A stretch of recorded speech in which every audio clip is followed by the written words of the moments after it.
last shot is called the Martini shot, even by people who don't drink martinis. Well, first of all, through God, all things are possible, so jot that down. This town needs an enema. That shit is the Mad Notes, written by God herself and handed down to the greatest band in the world. We'll do it live. Fuck it. Do it live.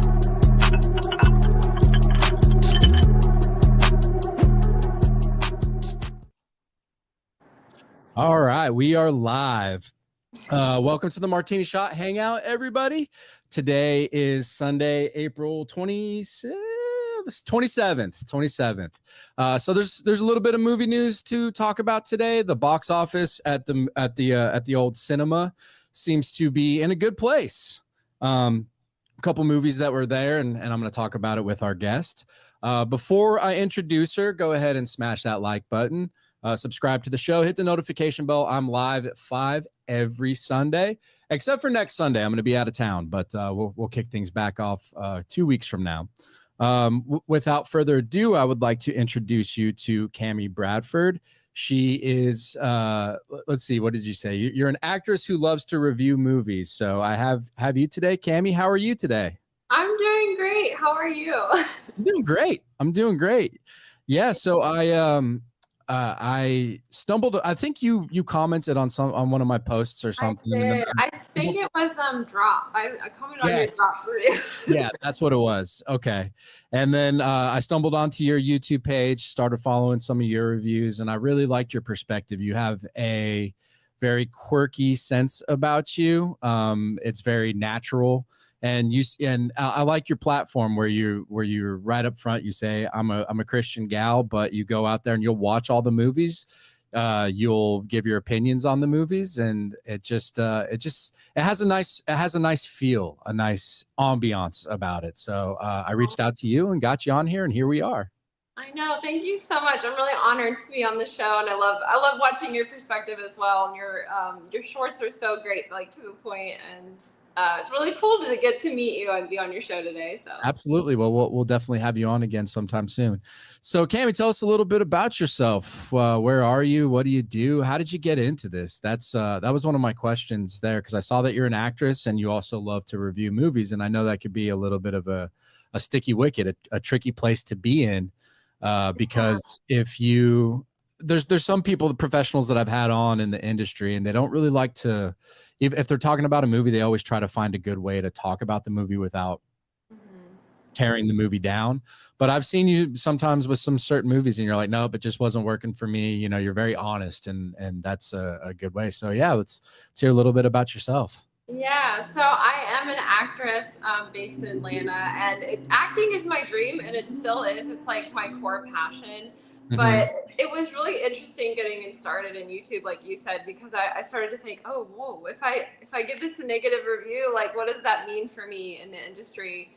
Because there is a stigma out there, especially Absolutely. Like even being a believer, just there's certain things you have to look out for. But I don't know, I guess God just kind of like let me do it without fear, and I want to be myself, and I love being honest and genuine. So it's kind of fun to challenge that in a way and just kind of not worry about it. So, yeah, I'm really enjoying it. And how did I get started? I think I was at a time in my life where I was kind of having a hard time in life. And I just started doing YouTube for fun and to like have something to do and to be creative. And I just started to love it. So, and here I am. There you are. Well, that's great.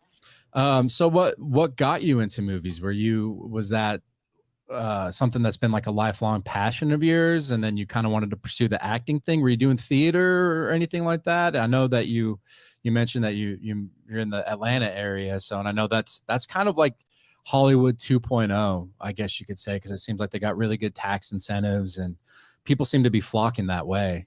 Especially for movies. I think The Accountant 2 was shot mostly in Atlanta. So, you know, it's Yeah. I think I saw Ben Affleck saying that they shot it in Georgia. I don't know if they shot the whole thing, but you know, the movies sometimes will shoot all over the place. So they will. I wouldn't be surprised if it was shot here. Oh my gosh, I got a little sidetracked about your question. Can you repeat it again? The beginning? No, I just said kind of what someone says, "Ayo, I know her." I was gonna ask. or I was asking what Yeah. really got you into movies, and if Oh, you right. started in theater, have you done anything that, you know, if you had any bit parts in movies or anything like that? Yeah, no, I remember loving movies as a young girl. You know, I'd always watch like I don't know, all I can think of right now is like Monkey Trouble, and I saw the girl in that and thought, I want to do that. I want to be her. Isn't that Thora Uh, Birch? Thora Birch, that's Yeah. right. Yeah, and she was in Hocus Pocus, and I just kind of Mhm. like looked up to her. And then as I got older, I just was really shy, but I always wanted to do it, so I just started jumping out there. And honestly, like it sounds corny, but the movie Tomb Raider really inspired me because I love Lara Croft, and I saw that and I thought, okay, I want to play that character. So from then on, I just went after it, and it's been really fun, and I love doing it. So Yeah. So yeah. do you have any parts or anything that you've been working on? Well, I'm actually working on my own film right now. That's amazing. That's Yeah, the way to go, I think. yeah, it's really cool, and I have an opportunity to pitch it for a big studio. So I'm just kind of going along the process of like creating a pitch deck and writing it, and it's going to be like a sci-fi fantasy thriller mystery kind of thing. So Okay. yeah, but yeah, I don't know. I'm just working wherever God takes me, and got to work on some fun things. But Yeah. Yes, I'm sure there's some things you can't talk about. You know, when I lived in LA, I did a lot of production work, and then I worked on Grey's Anatomy for a long time, and then whenever they'd need like a firefighter or something like that, they'd put me in as a background extra, so I got to experience that side of things. And I never really liked being in front of the camera until I started doing my YouTube videos. I actually started doing just kind of a faceless channel, and then eventually I got in front of my wife convinced me to get in front of the camera, and then it's been growing ever since. So it's oh, fun. that's great. Is there anything do you like doing stuff behind the camera, or since now you're doing the screenplay and kind of getting the experience of what it's like to make a movie, do you like the overall experience of film, or do you prefer just to be in front and recite someone else's lines? Yeah, I actually love it all. I think as an actor, you start to discover that you like the directing aspect too, and it's kind of good to learn as an actor, just like what they go through in the creative process. So I love it all. I've done everything from like being a makeup artist, a PA, special effects stuff. I've done That's cool. storyboards and things like that. But I love all the acting is still my favorite, but I love Yeah. to try them all. Yeah, sure. Yeah. So is there what was your first review? I always like asking that question. Oh, it was the Ministry of Ungentlemanly Warfare. Oh, okay. The Henry Cavill Guy Yeah, Ritchie the movie. Henry Cavill film What last. what what'd you think of that movie? So I honestly like I loved all the strong male lead characters in it. That was Mhm. what really grabbed me. But for some reason I was getting bored with it, and I didn't actually like finish the movie. I don't Oh know what it was. wow. Like I planned on reviewing it, and I knew that, but I actually was like, you know what? The movie's not holding me, so I'm just gonna go home and put that in my review. So that's kind of what I did. I know it's a little unconventional, but It is, yeah, yeah. So, one question I do like to bring up, and it's always kind of become, it always turns into interesting conversation. But how do you feel about the state of the movie industry these days? I mean, do you have hot thoughts on it? Have you looked into it much, or do you know, because you're part of it a little bit, and it's in a very interesting place. I have positives and negatives about it, just like with anything, but it is interesting. So I'd like to hear your perspective on it. yeah, I mean, honestly, I think it needs a huge overhaul. I feel like honestly, it's probably been out of control for a little while, but the way that they're making content now is so hyper focused on this weird perspective. They're not putting the quality into it, and everybody can tell. We all can tell when they put messaging in there, or they're trying Sure. to put something. And I just don't feel like they're focusing on the scripts and making sure the story is well rounded. They're just trying to make money. So Yep. I've been really frustrated. It's actually been really discouraging as an actor because it makes me feel like, why do I even want to get into this industry? It's so annoying. Yeah. But then there's movies that have been like capturing me a little bit lately here and there, some creative things. And you think, you know what? I'm still going to go after it. Let's try to change what's happening. Yeah. I don't know. Hopefully, I hope for change in it. I do too, and I definitely agree with you there. I think one of the things that's been kind of flying under the radar, I think just the streaming, the overall amount of content that there is to consume is just it's too much. It's overwhelming, yes, especially for most people. But I think one thing I'm kind of being encouraged by is the audience itself, because with Sinners that just came out, it was an original movie, and it just had the smallest box office drop in its second weekend for any major like big budget movie, I think, in like years. It dropped 6%, which is almost unheard of. Usually movies are dropping like 40 to 70% their second weekends. So it's encouraging to see there's a word of mouth. People are starved for original content. I think they're so over the superhero thing and the giant franchises and the sequel after sequel and then the legacy sequels. Even albeit Top Gun Maverick was amazing, but that's kind of a rare breed. A lot of people are trying to copy the sauce from that and kind of do their own thing, but it's to not to the same effect. Yeah. So with that, and then I'm starting to notice a lot more indie movies kind of creeping in, and there's a lot of movies under the radar that are coming through that at least I've been able to see. A lot of people aren't talking about them yet, but there's rumblings in the film community where you're like, hey, did you see this movie? It was amazing. Why is no one talking about it? Mm-hmm. So it's kind of, it seems like a good age, especially for someone like you who's crafting their own movie. It seems like a good time to maybe put yourself out there, because yeah, the giant studios. I don't know if you're watching The Studio on Apple. Are you watching that show? No, actually, I haven't seen it. I highly recommend it. It's Seth Rogen. I mean, it's it's a little vulgar and funny, and it's kind of a refreshing show, but it's a good insight to how those major studios look at franchises. It's kind of a behind the curtain peek, if you will. Yeah. And from my perspective, it seems like there's a big audience demand for something that the studios aren't quite able to grasp, but it seems like it's shifting that way. It seems like movies are starting to get back, more practical effects, less CGI, things of that. They're not there yet. Those big summer blockbusters are still going to be uncanny valley, but it does seem like there's some things in the works that are kind of going that way, especially with AI kind of peeking around the corner. So yeah, I was just, do you kind of see that too? I know you maybe don't see as many movies as I do, but you do watch a lot of movies, probably more than most people. So yeah, I mean, it's funny. I do see that, and as much as I get frustrated with Hollywood, I also like to be really positive about trying to be optimistic about what content we're getting, and like, hey, maybe this will be good, because I feel like and rightly so, there's some negativity, but I'm looking for it, and I do feel hopeful because, like you said, a lot of indie projects are getting more notice. Original stories are being just people are crying out for that. And that's something I really did appreciate about Sinners as well. Yeah. I was like, wow, I'm not seeing this ever. Yeah. And it was really good. That one sequence in Sinners was just amazing too, when they were in the barn at the dance, and it kind of shows the different eras. Oh yeah. And everything that went through, just the creativity and the one-shot nature of it all. I was pretty gobsmacked, and I know a lot of people just freaked out about it, and it's understandable why. I think Ryan Coogler he's a really solid director.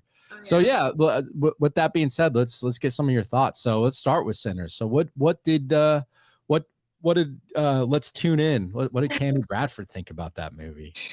Well, I mean, honestly, I wasn't expecting to be. I was so impressed with the filmmaking, especially when it started.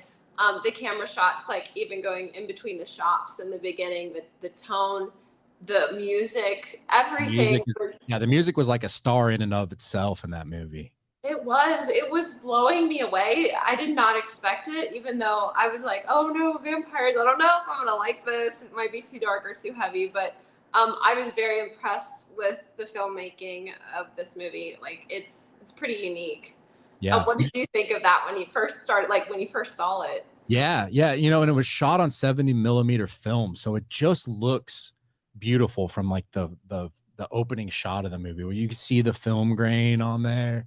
The sound design is amazing in that movie. I thought a lot of just little sounds of the general areas they're in, some of the gunshots and, you know, the vampire sounds. And the vampires were barely in the movie.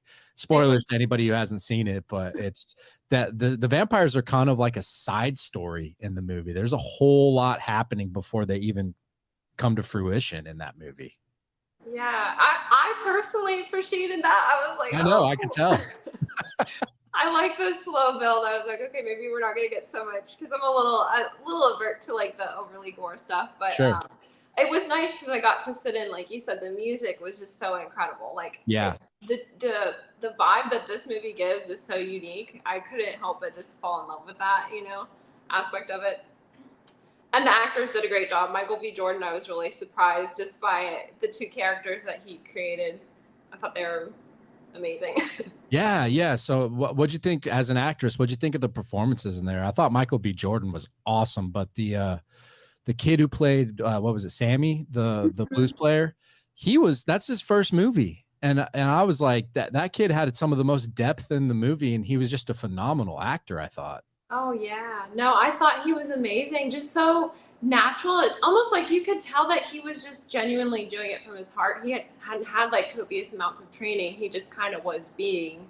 And I think it gave him a really great performance. Yeah. Just very talented all around. So Yeah, I mean, plus he has that deep voice. So the songs, the songs that he was playing were awesome. I thought, you know, just it fit in really well.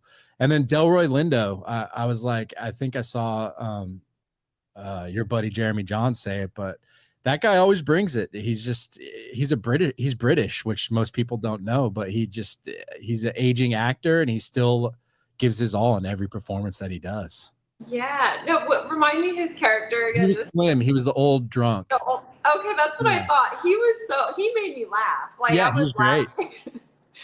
I love that. I was just really like, it was nice because he added that lighthearted element to the movie where you just couldn't help but laugh at what he was doing.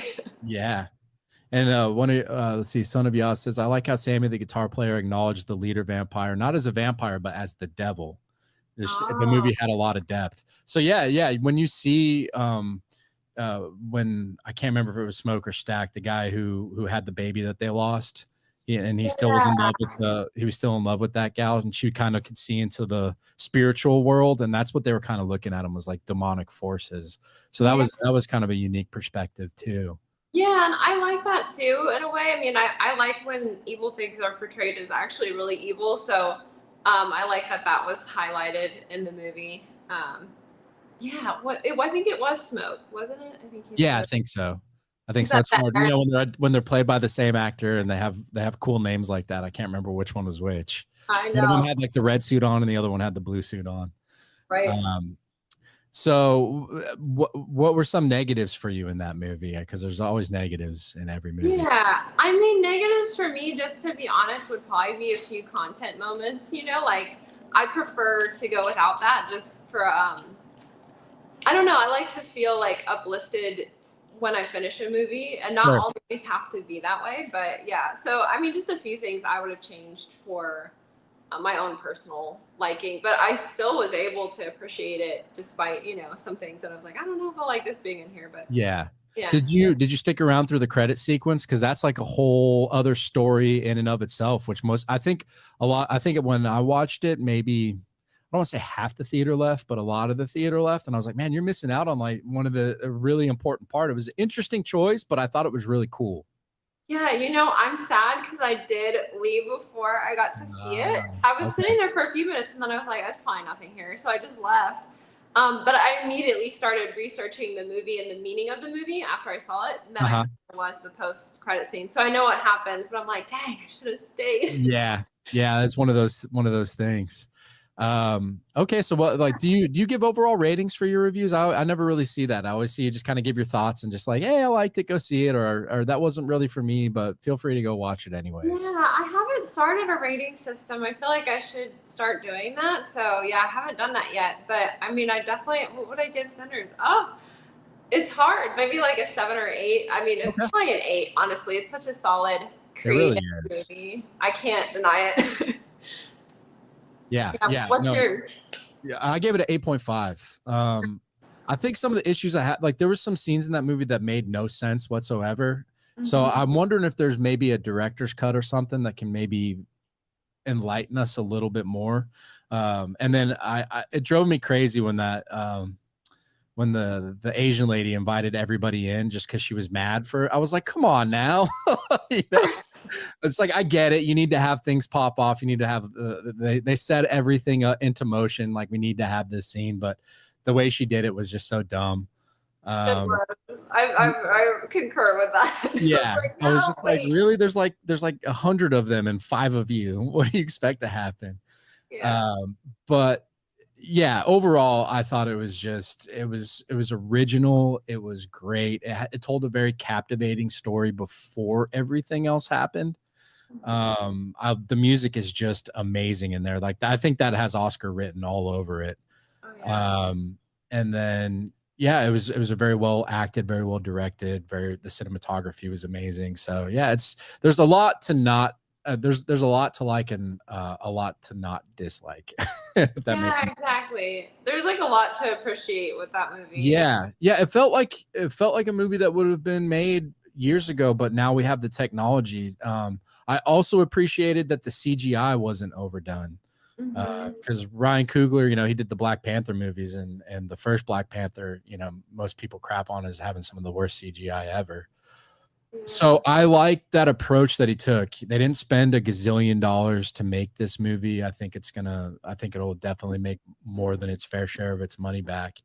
So I think it's good for movies all around, just to give filmmakers, especially creative ones who don't want to be just locked into these giant franchises, some encouragement to say, hey, if you got a good idea and you got the team around you, you're creative enough, just go make your movie. You know, there's the Chris Nolans, the Ryan Coogler's kind of put his name on the map as far as that's concerned. So I'd like to see more guys who are that talented go out there and make their own thing like that. You know, it was a joy to watch. And it's one of those movies which I don't say much these days that I would definitely watch again.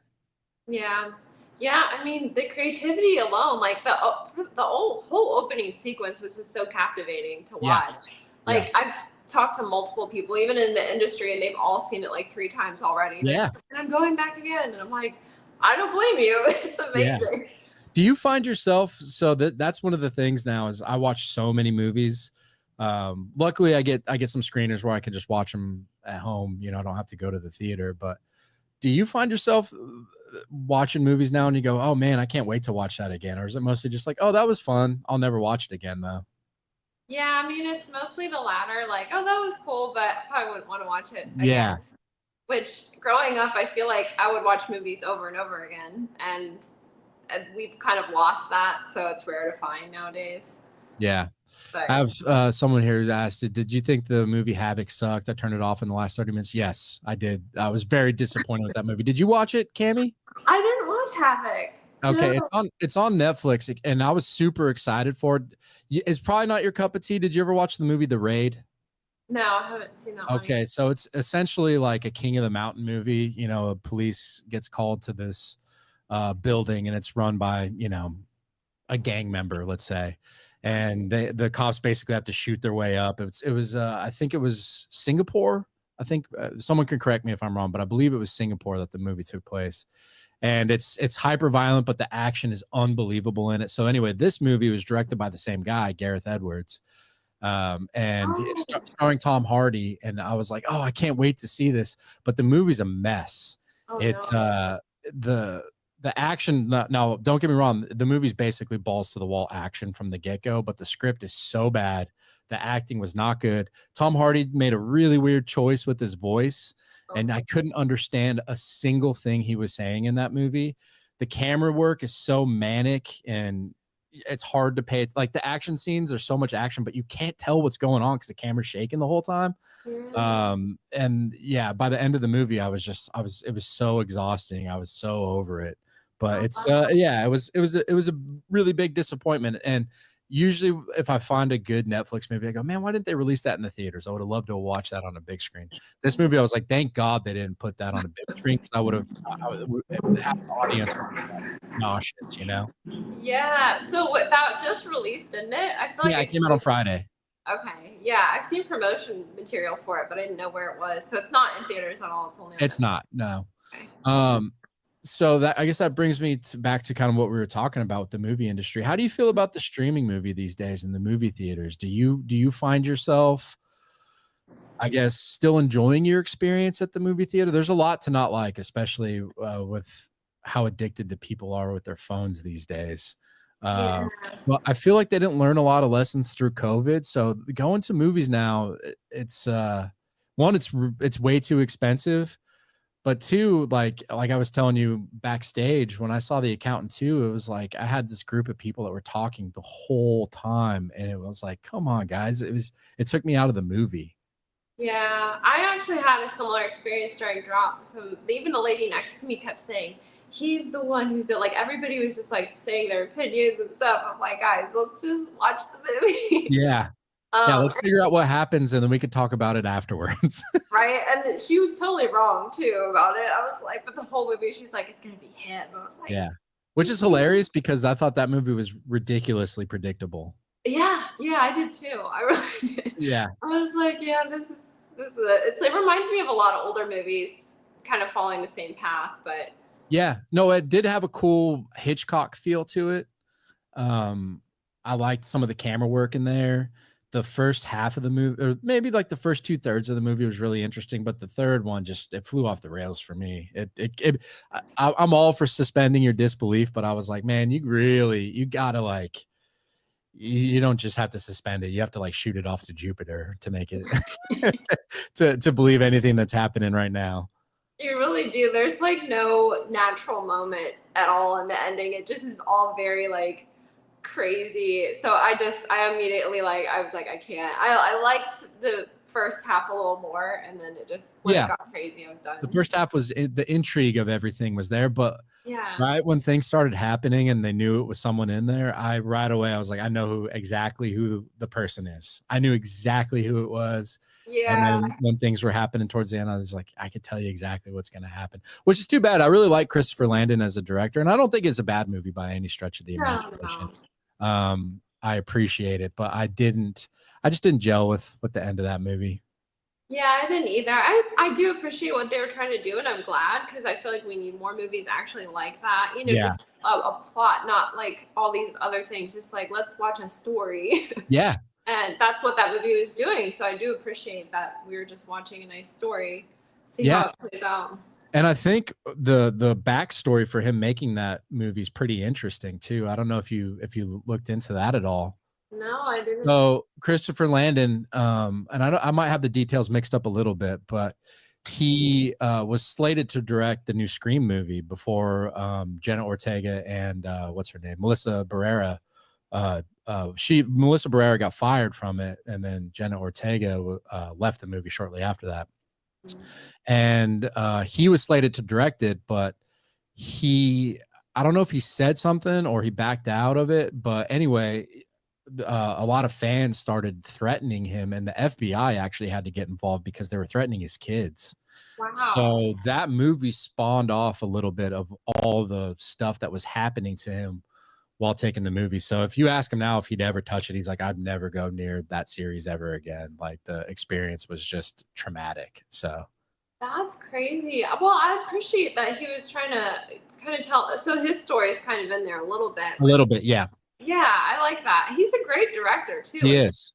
Yeah, I love the Happy Death Day movies. I don't know if you watch those. They're not too over the top, gory. Yeah. They're actually pretty funny.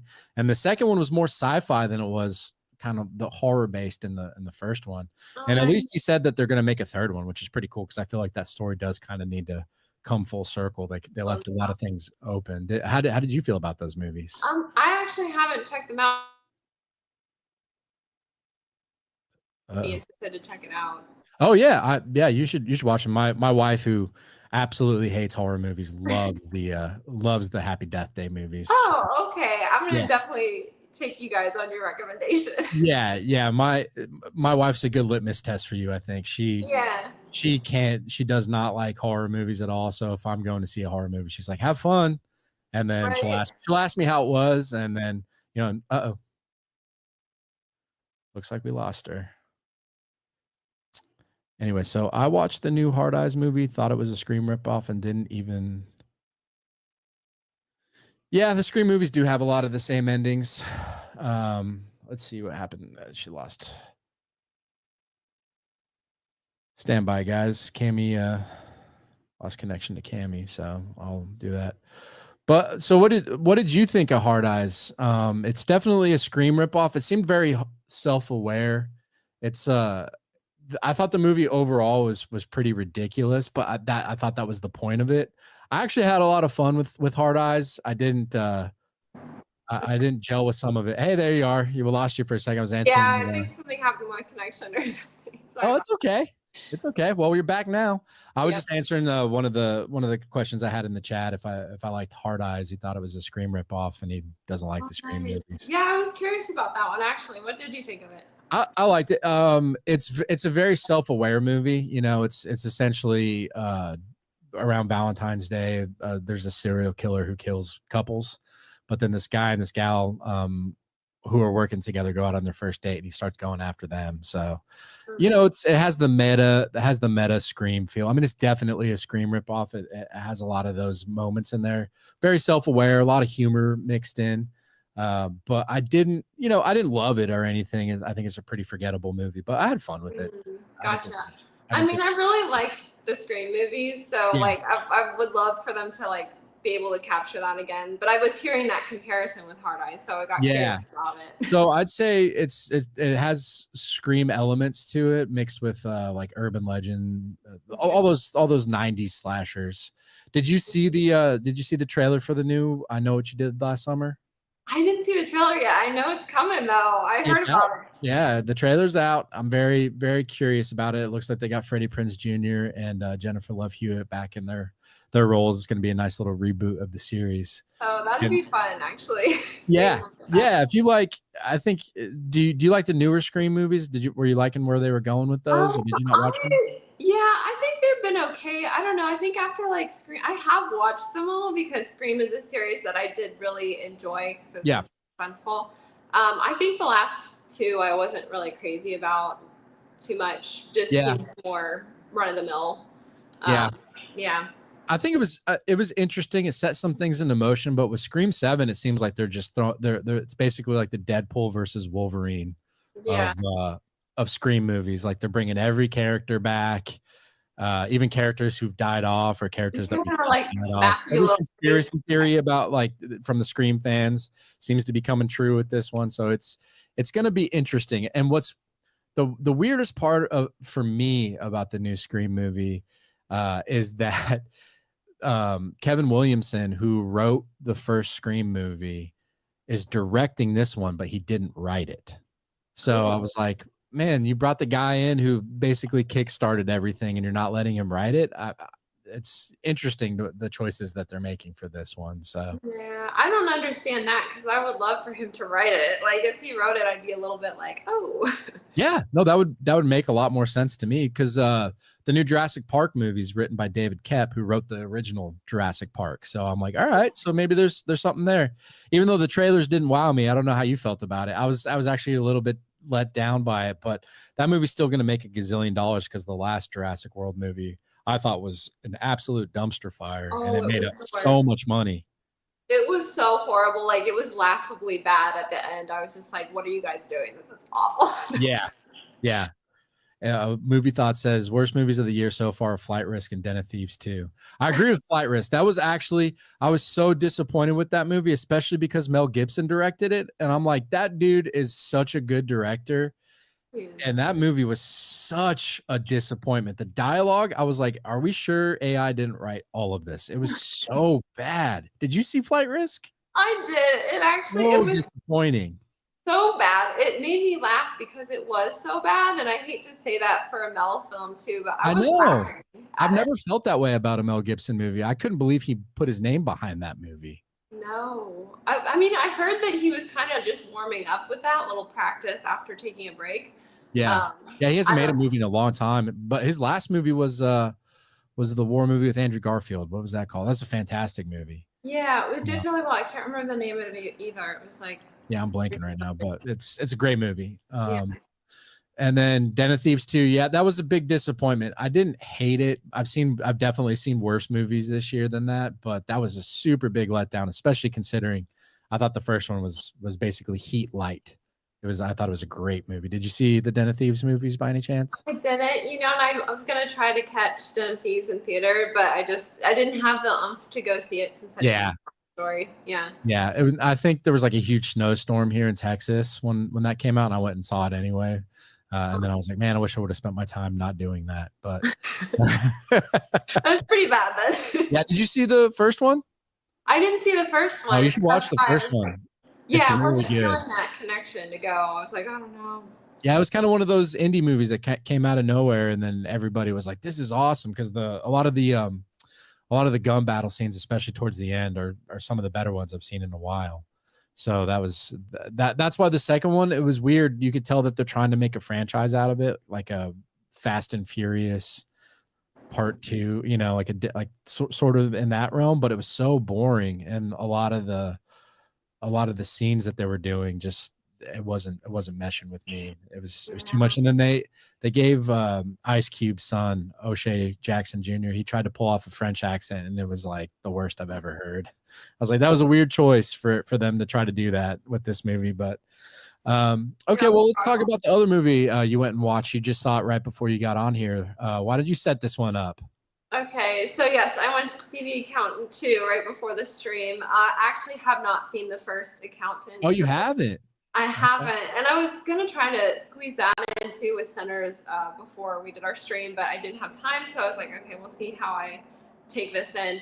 So I really enjoyed it. I think because I'm being first introduced to that perspective too. I didn't know the character. I love the premise of this movie with him, having autism and just like all the things that he does is so cool. I was actually kind of blown away by it because I love to see the strong male characters and they're like kicking butt, and I really enjoyed that aspect. Yeah. A lot.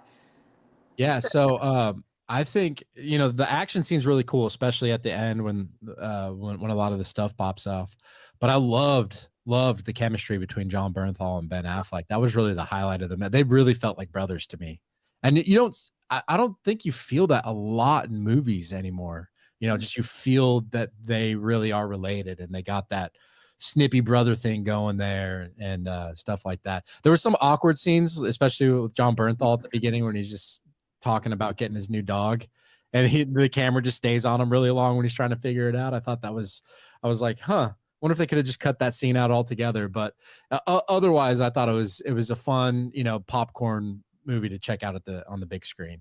Yeah, I agree with you because I think the chemistry is it's such a win. Like watching them play off each other. I mean, this might be one of my favorite Ben Affleck characters that I've ever seen. Yeah.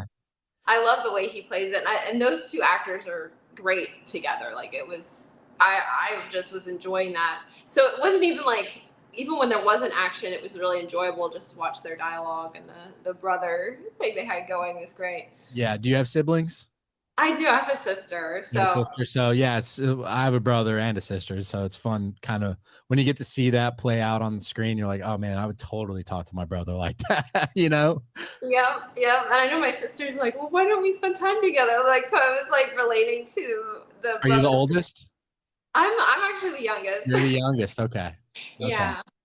Yeah, I'm the oldest, so I totally can relate to it. Well, outside of being on the spectrum side of things, but I think that's what makes it interesting too, is that he's very functional, and then he's kind of like a John Wick badass who can do taxes too.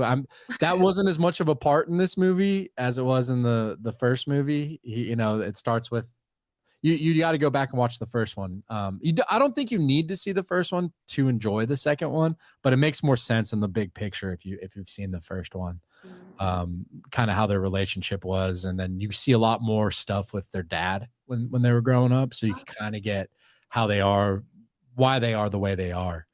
But yeah, no, The Accountant was one of those more surprising movies, I think, so far this early year. Yeah. So when did they make the first Accountant movie? The first one came out like 9 years ago. It was like 2016, I think. Yeah. So it took forever for the sequel to come out. But I saw Ben Affleck doing an interview, and he said that he gets more questions about the accountant than any movie he's ever done. They're like, when are you making another one? When are you making another one? So he thought that just from people's interactions with him and how they always talk about that movie, how that was a no-brainer just to make the sequel for that. It's just, he says more people ask him about the accountant than any movie he's ever done. So he's like, there's something there. There's something there for sure. I really want to. So, how would you rank this one against the first one? First one's better for you? So I do think the first one's better, and there's a lot of people that think the second one's better because it was funnier. The second one has a more lighthearted feel to it, and there's a lot more of the brother camaraderie. The first one's more serious in tone. It's a little bit more gritty. And then I thought the bad guy in the first one, I don't want to spoil anything for anyone who hasn't seen the second one since it just came out, but the bad guy in the first one was way more believable. I thought the big reveal of the villain in the second one was pretty goofy. I don't know if you agree with me. I was like, really? That's the stretch we're going with here? I mean, it had heart to it, but I thought overall, like the way they did it and how it comes to be, I was like, that seems like something straight out of Alias.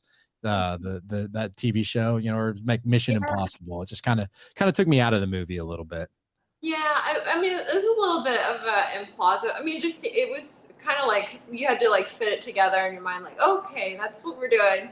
Yeah. So yeah, I do agree that element was a little bit off, but I don't know, like the first one's bad. I had nothing to base this one off of. Sure. So I think that's why I was like, this is like such a great combination, guys. It is. It is. What are some of your favorite movies from this year so far that you've seen? Oh, my favorite movies. Gosh, I feel like I need a refresher. A lot of haven't been great. Yeah.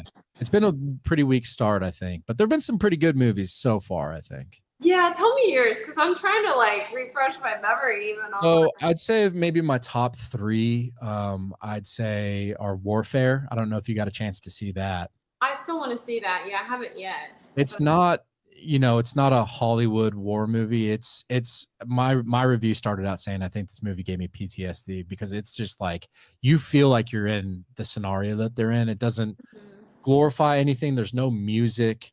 There's some relatively decent name actors in there, but they just play characters in the movie. There's not really a lead. There's no like raw stuff in there. It's just like they're in the situation. It kind of slowly builds.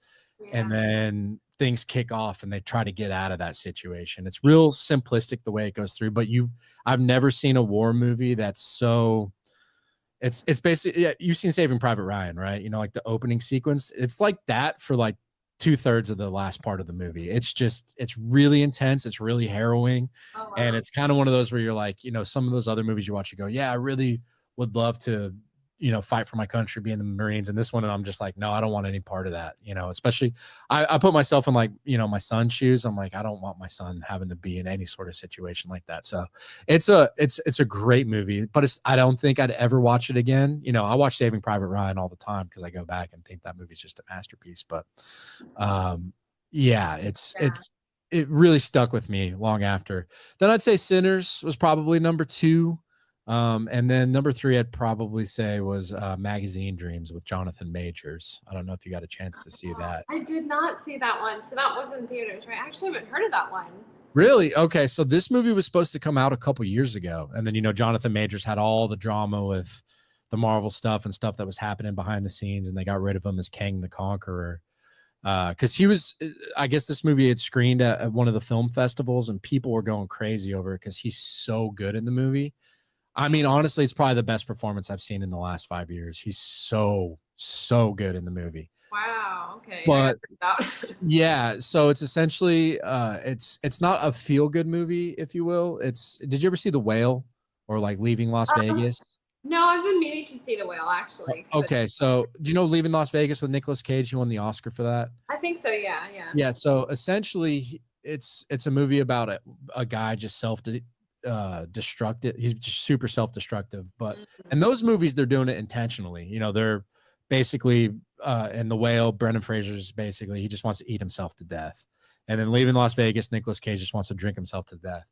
This guy wants to be a bodybuilder and he has these delusions of grandeur, so he's doing like steroids and He is very mentally unstable. So there's scenes that are happening where you're kind of like, oh man, is this real? Is it not? And things bottle and build and build and build, and it comes to a head towards the end of the movie. But I thought just from his performance alone it's like mesmerizing. I couldn't take my eyes away from the screen, and it's really uncomfortable movie, but I would definitely say it's one of the better movies I've seen all year. Wow, it sounds like one of those powerful movies that you just need to like see for the impact. And and just for acting wise, because I'm not sure if he's going to have much of a career after this. He had a lot of that personal drama, and then he got fired from the Marvel movies, and so I mean, but the movie industry likes a good redemption arc, so maybe if enough time passes and a lot of that stuff goes away, he will. But he's just you could see why Marvel wanted him and why everyone was kind of talking his name up, talking a big game about his name. But it's kind of a shame. And there's some things in there that have parallels to maybe his real life, so I think it might make some people uncomfortable. Okay. But, and then there's another movie I saw. It's really, I don't know if you can rent it yet, but it's called Bob Trevino Likes It. It's with John Leguizamo. Oh, I love him though. He's amazing. Yeah. So it's a movie about this girl who she's maybe in her early 20s or so, socially awkward, doesn't really have any friends, and her dad basically cuts her off, doesn't want anything to do with her because she's been such an inconvenience in his life, and so she meets this guy online. Well, she Googles this guy named Bob Trevino. That's her dad's name on Facebook. And she finds a guy who's played by John Leguizamo, and she reaches out to him on Facebook. It's like, hey, I know this is weird. I'm a random person, but you have the same name as my dad. Anyway, they hit it off. They become really good friends. And it's kind of a cool story of like the importance of a father figure in a girl's life, especially at like that young 20s impressionable age. And so it's one of those sappy, it's definitely got the sappiness built into it. But when I was watching it, I was like, dang, this movie's very effective at what it does. And it's a true story. So that made it a little bit more impactful too. So if you get around to seeing that, if you see that title pop up, I highly recommend you watch that movie. You could even put a review out. Yeah, I want to check out both. Like all of those sound amazing. I think I've been with doing my YouTube channel, I've been hitting a lot of the blockbusters, which have been disappointing. Yeah. I did really enjoy Locked this year, though. I don't know if you saw. I didn't get a chance to see that. I heard that was a lot of fun. It's really good, and I'm Anthony Hopkins and Bill Skarsgård are like my two favorite actors, so it was really nice to see them in the same film, and they were really creative with it. A lot of the cinematography and the story, I thought it was really good. That was probably one of my tops before I had seen Sinners and The Accountant. The Accountant I walked out of, I was like, I feel really good. Like it felt inspirational and uplifting. There was a nice uplifting message in that movie. There was. So we got this question. What are your thoughts on the upcoming Karate Kid Legends and Mission Impossible? Do you think they will bomb at the box office? Well, how do you feel about that? Are you a Karate Kid fan? Have you seen the trailer for the new one? I'm not a huge Karate Kid fan. I used to watch the one with Hilary Swank when I was younger. The girl version one, Yeah. And I love that movie. So I'm excited for it to come out. I feel like Mission Impossible will definitely do better, but I'm not sure. Like I can't really gauge how Karate Kid's gonna do. What do you think about? I'm interested because Cobra Kai was such a big smash hit for Netflix. Did you watch Cobra Kai? I didn't watch it. No. Oh man, I love that show. My wife loves that show. And I thought it ended perfectly. I'm curious about it. I don't know if it has the same momentum. Maybe if they brought in some of the Cobra Kai aspects. So what's interesting about the last season of Cobra Kai is they definitely leave little Easter eggs leading into this movie. So I'm curious. I'm very interested to go see it. I think it looks fun. Now, do I think it's going to bomb? Yeah, I don't know I don't know what the budget is. I think it might make its money back. I don't know. Now, Mission Impossible, on the other hand, is a tricky one because the last one, what was it? Dead Reckoning. That movie got amazing reviews. It had one of the cooler stunts done in any of the Mission Impossible movies. And it was a bomb. It still made money, if you looked at it, you'd say, oh yeah, it did all right, but the budget was like astronomical. Yeah. This one comes out the same day as Lilo and Stitch, And I honestly think Lilo and Stitch is going to eat its lunch because that movie's tracking to make over $100 million so far. All the kids in my house are super pumped for Lilo and Stitch.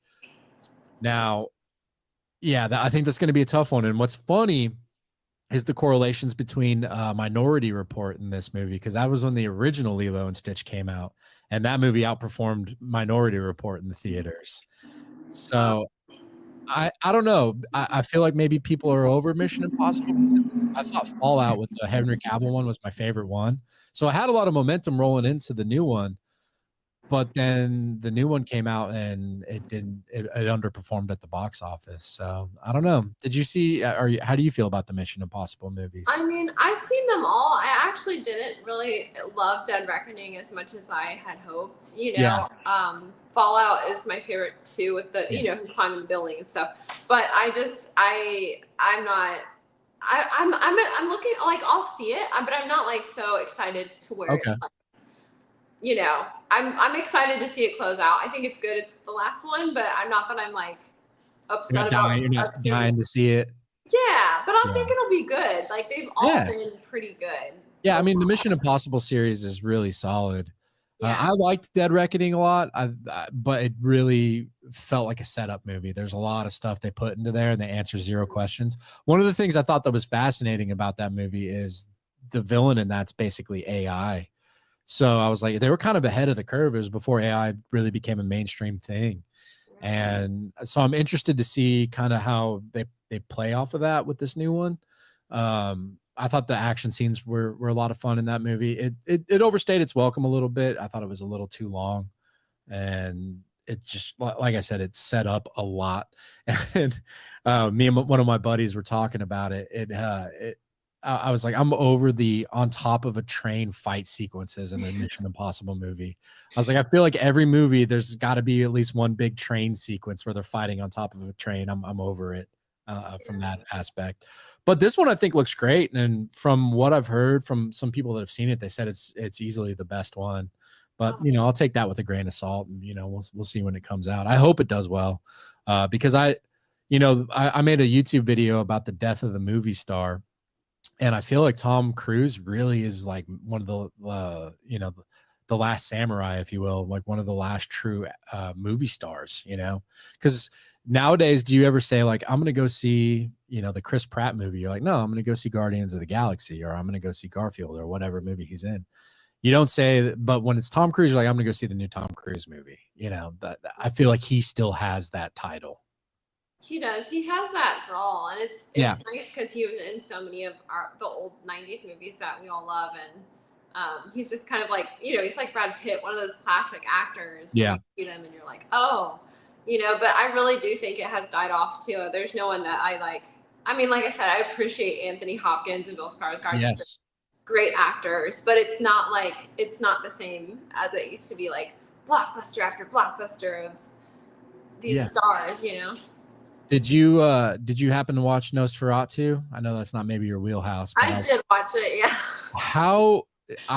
This is my tinfoil hat conspiracy theory that wasn't Bill Skarsgård. Like, it's so hard for me to believe that was him with just the voice. And apparently they did like nothing to really alter his voice. That was just him. I'm like blown away by that. Still to this day, that's hard for me to believe. Yeah, that's why I go to see him because he just is so like unbelievable with the way he does things. Yeah. But yeah, I mean, it's hard to believe it is him. I actually know, so I know from my friend went to the Lock premiere, she actually talked to Bill about that, and he was describing like when he wasn't in costume, like it just sounded silly. Like when he was doing the voice and the reads, he's like, I just sounded so like it didn't sound good. So it's interesting to hear, like it's just so crazy different with all that prosthetics and character design that they did. That was an interesting choice that they had. I don't know. So if you've seen the original 1922 Nosferatu, it's the same exact story. So some people were let down by that, but I was like, it's literally the same thing. Yeah. Just with, Robert Eggers' take on it. I loved it, but there's a lot of people that hate that movie.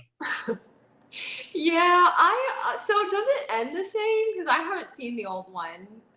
Pretty much. I mean, obviously not as detailed, I guess you could say. The movie was made over 100 years ago, but it's very similar the way it ends. Oh, wow. Okay, I gotta watch the other one. I honestly I hated the ending.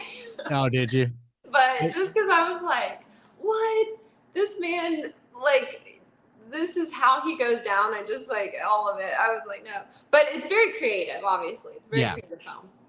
Yeah, if you're not a Robert Eggers fan or familiar with his work, walking into that movie, you're probably like, what is this? You know? Yeah. I saw it early. I got sent a screener, so I watched it at home, and I was like, I really got to go see this on the big screen. So when it came out into the theaters, I went and saw it on a big screen, and I'd say maybe like 5 or 10 people walked out of the movie when I was in there. Yeah, Wow.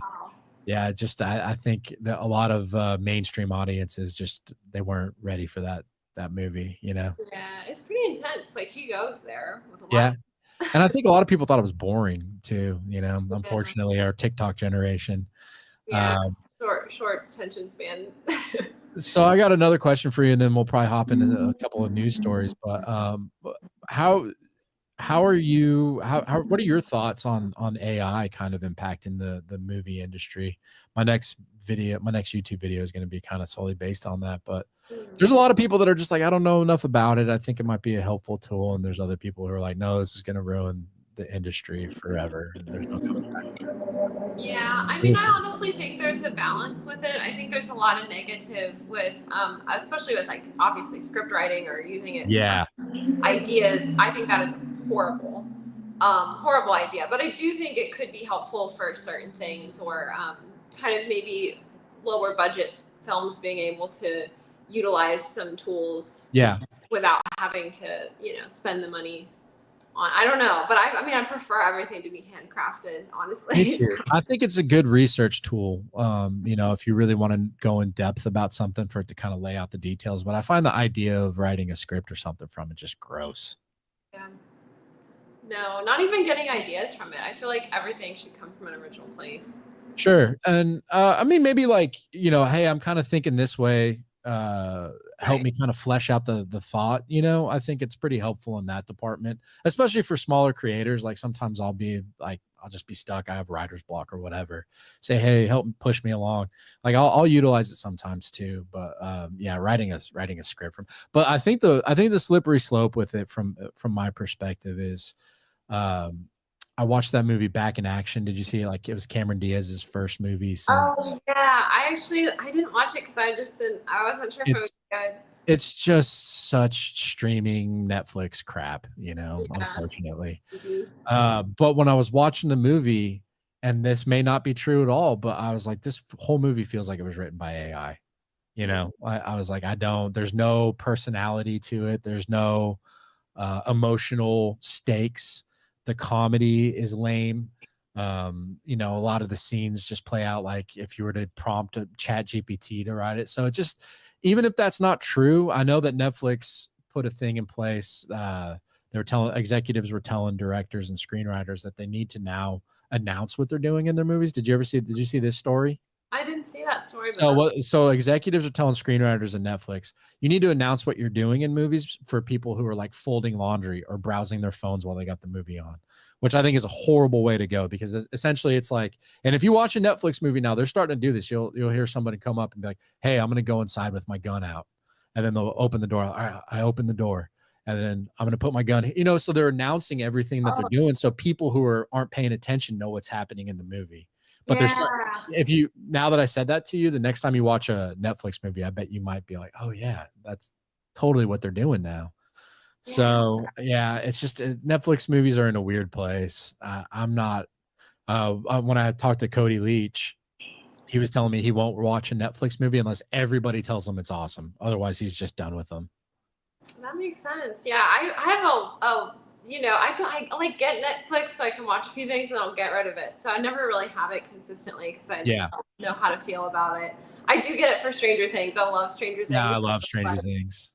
Gotta get it for when the new season comes, and then I'll get rid of it. So yeah. Yeah. So that said, are there any series or anything that you're watching now that you really like? Well, I just started Andor, so okay. What'd you think of the first 3 episodes? We could talk about that a little bit. Yeah, definitely. Did you watch them? I did. Yeah. Oh, nice. Okay, yeah. I mean, I felt like the first season of Andor was a slow burn for the 3 episodes. Yeah. So I kind of anticipated the same pacing. I do feel like the first 2 episodes kind of filled in with a little bit of filler. Yeah. Not as much as the first season, you know. Yeah. I liked the first episode a lot. I liked the when he's trying to steal the TIE fighter or whatever, and he just doesn't know how to fly it quite. I thought that was a really cool scene. Yeah, there's a lot of stuff in this one that I'm not sure I know where it's going, but I feel like I know where it's going.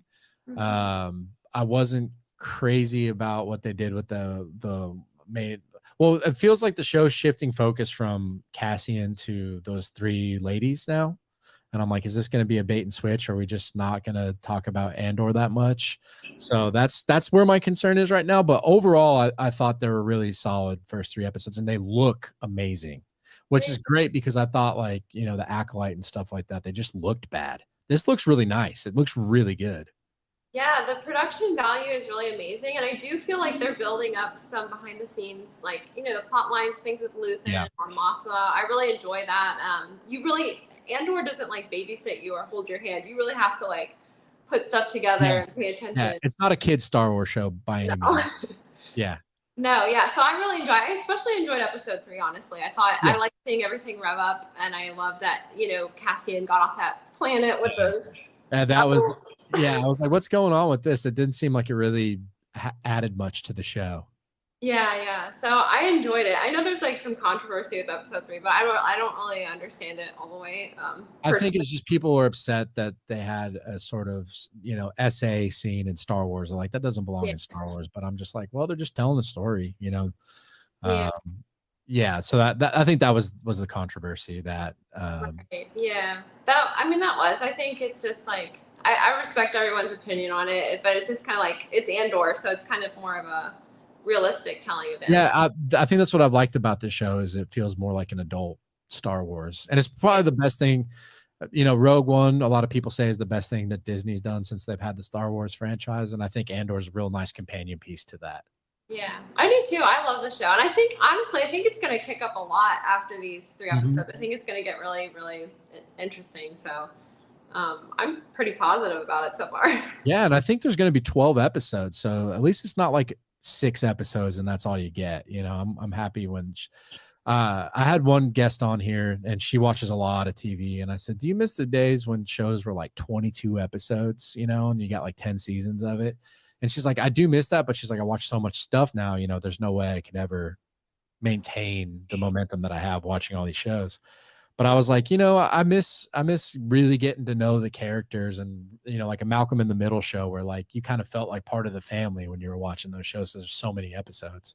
Yeah. So I mean, I understand it. I mean, nowadays every TV series kind of feels like just one big long movie, whereas those shows, you know, you could go on forever and they didn't really, you know, you didn't really get to what was happening in the show till towards the end of the season. So there's a lot of filler episodes, I guess you could say. But now I go back and watch something like that or Buffy, and I'm just like, yeah, I felt like I was part of the clan. I really got to know those characters. If they did something bad, I'd be disappointed in that person, you know, or something like that. Right. So. Yeah, I actually wish they would go back to that, because I think there's a lot of merit in sitting with them, like you said. And like, you know, shows like 24 it was 24 episodes, and just, I mean, it was great. I loved every minute of it. Oh, 24 was awesome. That was, so and that show actually, funny enough, really changed the game for movie stars. Remember, TV was kind of a faux pas. Like, no movie stars ever wanted to do television. And when Kiefer Sutherland, who was a movie star at the time, was like, I'm going to do this show, a lot more people started going from movies to TV. And now it's like, it's inseparable. You know, the only person that doesn't do TV is Tom Cruise or Brad Pitt. Yeah, he was the first one. I remember that being a pioneer moment. Like, wow, we have a movie star on TV. Yeah. It's crazy. Yeah, it used to have a little stigma behind it, but now it's just, you know, they're so intermixed. Now everyone's on TV and Netflix and all of it. I know. It's a problem. There's too much stuff, and there's so much crap. But I've been watching the new John Hamm show on Apple, and I feel like Apple is really killing it. All their shows are really, really solid. Yeah. It's just no one watches them. I think they're losing something like $1 billion a year on the shows they're producing. Oh wow. But I mean, it's Apple. They're worth more than the entire. I think they have more cash than the entire world. So Yeah, they're, so they're probably that's fine. a piece for them. But still, I don't know how sustainable it is if they're losing that much money. I've been hearing good things about Apple. I've been meaning to like maybe I did like a trial, so I watched The Gorge, and then I might read because it seemed like they had a lot of good shows on It does. If you want to start, Severance is great. I'm sure you've heard a lot about yeah, that show. I've heard Severance is really good. I like the first season better than the second. The second kind of, I feel like it might be getting the Lost treatment, where they're adding more questions than they're answering. And I'm like, does this show know where it's going? Because I don't, I don't know if we're ever going to get certain things that happen resolved, but it's a great show. The Studio with Seth Rogen is really good, really funny. Which I think that's one of the things we desperately need now in movies is comedy. There's just the comedy movie's dead. Comedy's gone. Like they can't do it now, otherwise they're going to get bulldozed by the internet. I think, and I saw Judd Apatow talking on this. I think he said like if one person just has the balls, makes a Hangover type movie, it's going to make $1 gazillion because people are starved for that. Mm-hmm. Yeah, I hate that everybody gets so offended that we can't even like have comedies now. I just think that it's I think Ben Stiller even said that like comedy's gone. Yeah. No, I mean there was the Todd Phillips who directed the Joker movie. Mm-hmm. He did the Hangover movies and Road Trip, and he did a bunch of comedies, Starsky and Hutch. And then they were like, "Well, why don't you do comedy anymore?" And he's like, "I can't. I can't make a comedy. I got to make the Joker because everything's too PC." But yeah. All right, well, let's move over to a few stories from this past week, and then we can call it a day. Cami, how's that sound? Yeah, this has been really fun. Yeah. Oh, I love it. I'd love to have you on again too. I know. Thank you. I've really enjoyed this. Yeah. No, and I think that's basically why I started this thing. Well, I started it because a lot of people I'm friends with in the community, they're on TikTok, and who knows what's going on with TikTok, but they basically make all their money from that. So I was like, hey, let me start something where I could speak to creators and, give them a different avenue. A lot of them have been trying to kickstart their YouTube pages, but I was like, YouTube's way harder than TikTok. YouTube's a hard nut to crack, but once you get a loyal fan base out here, I like it a lot better as far as just the people and like just the community that you get on YouTube. I do too. It's a slow build, but it's fun. It is. Yeah, you really got to take your time with YouTube. I mean, I've been doing it pretty solidly now, going on 3.5 years, and I'm only at like 12,000 subscribers. So it takes a while to really build an audience there. It does, but that's really good though. I mean, for 3 years, I think. Yeah. Well, thank you. Yeah, I'm only 1 year and I got like just over 1,000. Just like trucking. Yeah, well, I kind of got and my audience is interesting because I do a lot of shorts, so that's where it's grown a lot from that. But they don't watch your full content, so a lot of my full produced videos that I put out might not get the same audience as my shorts do. So it is what it is. It's all a process, and but I enjoy it. I have so much fun doing it. That's awesome. I love it. It is really fun. I really enjoy it. Yeah. Yeah, and you feel like a sense of accomplishment after you make a video too. So. You do. It's like, oh yes, so creative. Yeah. It's really fun. So, all right, on to a little bit of news. So the weekend box office, Sinners prevails over Accountant 2. So I mentioned this to you a little bit earlier. What's interesting about this is Sinners. So last week it made 50 million, and this week it made 45. So if you see here an extremely rare single-digit 6% drop. Warner Brothers vampire film, 45 million once again at number one. That's and the lowest for any genre since 2009's Avatar, which lost 2%.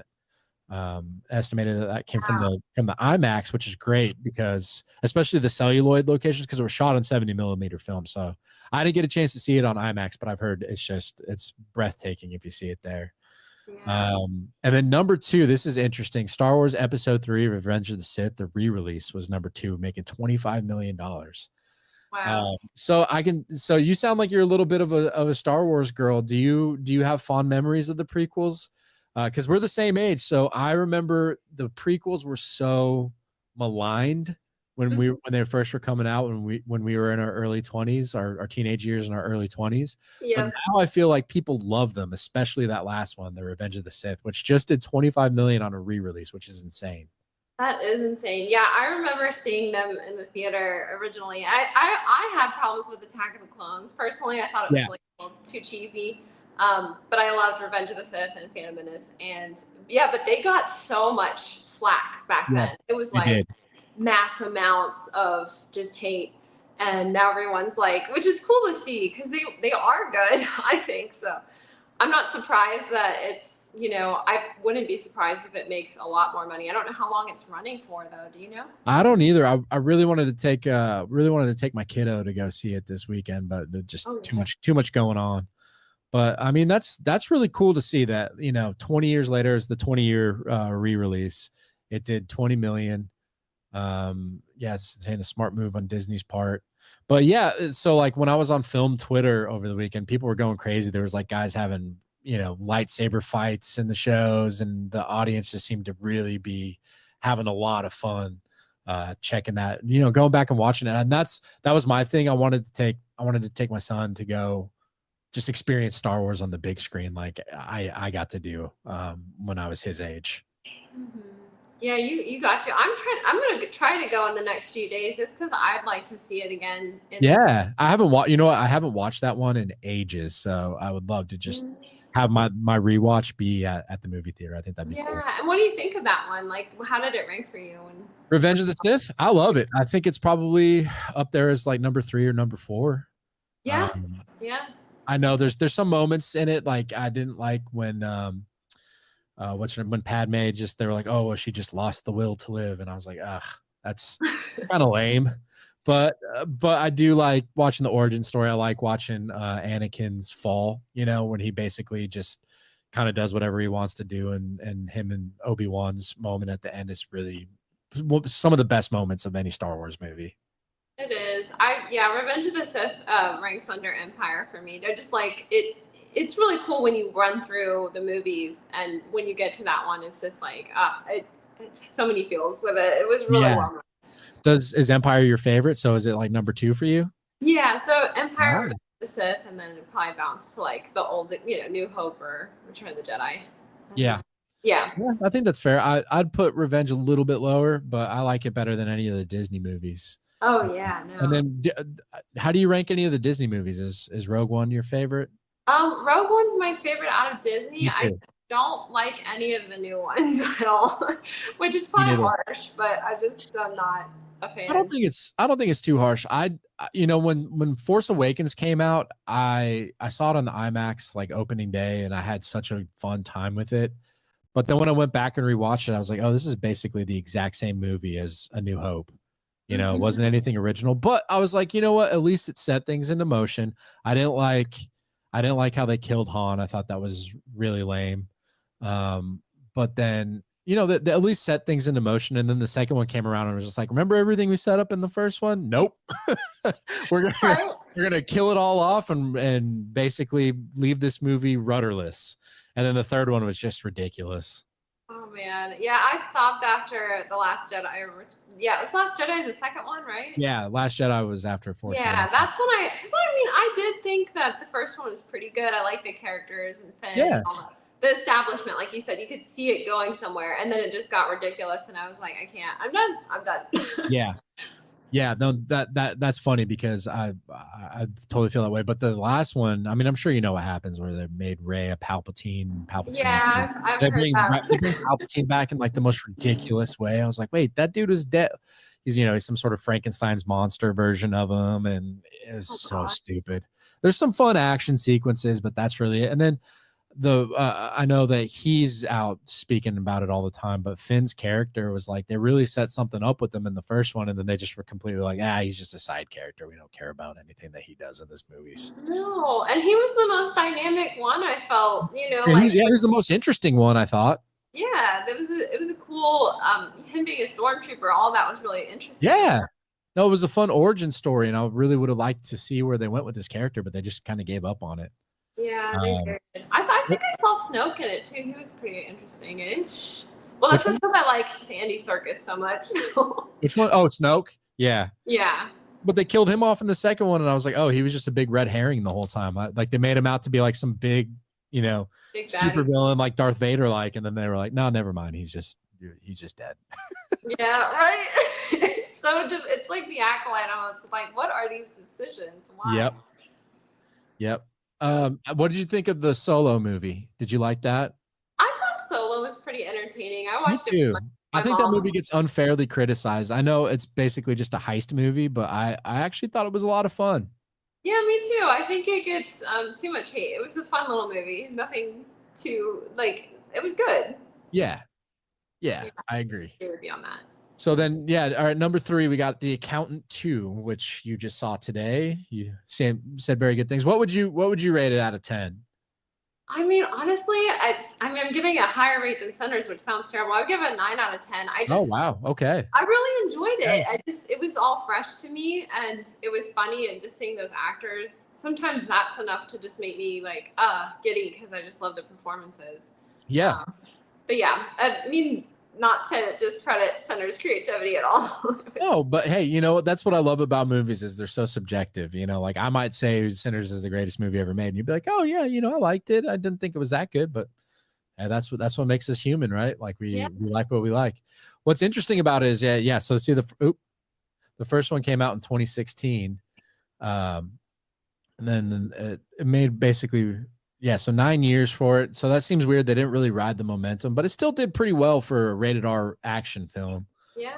It got a 78% critical score on Rotten Tomatoes, which is nice, and audiences gave it a 92% as well as an A- cinema score, which is really high for an action movie. That's really good. So people loved it. So I think this is one of the things that I'm interested with now, especially with Sinners, is everyone's crapping on the movie theater saying like, oh, the movies are dead or whatever. Mm-hmm. But with Sinners and now with like Accountant 2, I feel like word of mouth is starting to become a thing again, which I am all for.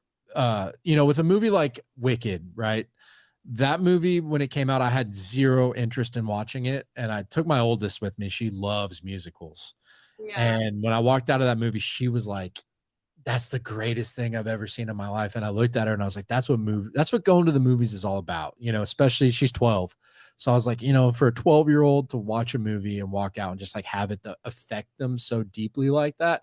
I was like, that's what made me fall in love with movies and want to be a filmmaker and talk about movies for my living. Yeah. So that's what I really, that just seeing her like it, but then I also was like, this movie's fantastic. I really enjoyed Wicked, which I had zero interest in seeing. My daughter had to remind me like 4 times the day because I had an early screener to it. And she's like, we're going to see it tonight, right? We're going to see it tonight, right? It's like, oh yeah, I guess. She kind of dragged me into it. And then I walked out and was like, wow, hey, I got nothing bad to say about that movie. Yeah, it has some powerful musical numbers towards the end too. It was like, so I'm not a big musical person either. So when I was hitting those, I was like, damn, that Cynthia Erivo can sing. She may be intolerable behind the scenes because the press tour for that movie was out of control. It was crazy. I was like, oh, I don't even want to watch this movie now. But then in the movie, I was like, damn, I had no idea because I knew Ariana Grande could sing. I've heard her songs a zillion times, especially with 2 young girls that I'm raising. But I had no idea Cynthia Erivo had that kind of power and that voice. And then when I found out that she was singing the Defying Gravity song at the end, like live into the film, she had a microphone in her hat. So she was doing those sequences where she's flying and she's actually singing and hitting those notes. That made it more impressive for me. Wow. And she already blew me away too. I had never seen her before besides the interviews. But when I saw her in the film, I was like, whoa, she is extremely talented. Very. It's so impressive to watch. That movie had a lot more depth too than I was expecting. I was expecting some goody two shoe gumdrops musical. And then I was like, wait, this movie actually has like a really good message in there for kids. Treat people as you want to be treated sort of lesson in there. Yeah. And then there's the quiet moments in that movie that were some of the most impactful, I thought. They were. I really loved how she loved animals and was wanting to help people, had a good heart. It was cool. I mean, I'm having a hard time computing because I don't know the full story, so I don't know how she. I don't either. I don't know anything about it, honestly. Yeah, I'm like, what happens in this second one. This is so confusing, but she's her character is phenomenal. Yeah, my daughter started clapping at the end, and you know how it says to be continued, and she goes, "Wait, there's another one?" I was like, "Yeah." She goes, "Oh my gosh, when does it come out?" You know? Oh, that's great. I'm glad she's Yeah. excited. Um, Yeah. And I think that's the movie magic that I'm still hopeful comes back. You know, as much as I get frustrated at Hollywood, I really hope that we get that back, you know. I agree. And I see some of it. You know, the thing that I've been talking with a lot of people on here. Let me take this down so we can chat a little bit about this. But the thing that's interesting to me, like I said, the word of mouth thing that I was bringing up with movies, the thing that drives me absolutely crazy outside of the movie going experience sometimes. I mean, I'm at the movie theaters all the time. Yeah. Is, you know, with Did you see the movie Companion? I did, yeah. Yeah, I'm from your tone. It doesn't sound like you really cared for it much. Yeah, I mean, it was more of, that's where the movie got me a little bit with stuff I didn't want to see. I was like, Oh, I see. I got but you. I mean, again, I appreciate actors always in their roles in the Yeah, I really enjoyed it. But it was spoiled completely by the trailers. Oh yeah. For me, I really didn't like that aspect of it. It took me out of the movie. But the problem I had with that is that if you missed that movie opening weekend, it was like on it was streaming, like it was on video on demand like a week later. So Yeah. so I was like, there's no incentive to go to the movies now. People are loud, they talk too much during movies, they're on their phones all the time. It's ridiculously expensive. Just wait a week and then you can pay $20 and watch it from the comfort of your house for a fraction of the cost, and you don't have to deal with a bunch of other people who are going to ruin the experience for you. Yeah. With movies like Sinners, and I saw AMC recently, the president of that, I'm blanking on his name, but he came out and was like, we need to extend it to 45 days before they can reach streaming. And I want to get it to the point where it's like 3 months or something like that, because you need to have word of mouth. You need to let word of mouth run its course for these movies so they can make their money back and they can build momentum. And with Sinners, you're seeing that play out in real time.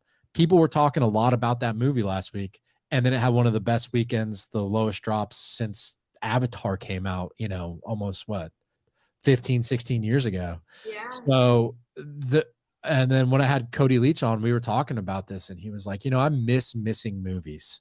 You know, there was a time, especially for us when we were growing up, we'd watch a movie like Titanic, and then you'd have to wait a year before you could buy the double VHS to watch it at home, you know, and you missed it. You couldn't wait to get that movie. Yes. I think the problem that they're having now is no one misses movies. If they missed it one weekend at the theater, they'll just wait till it comes home the next day. And then that movie just falls away and no one talks about it anymore. Yeah. With a movie like Sinners, like, you keep the momentum going, you keep the word of mouth, you keep that movie alive, and then wait a little bit, make people miss it, release it on streaming, and then people start talking and it makes its money back that way. At least that's how I would do it if I was to run a movie studio.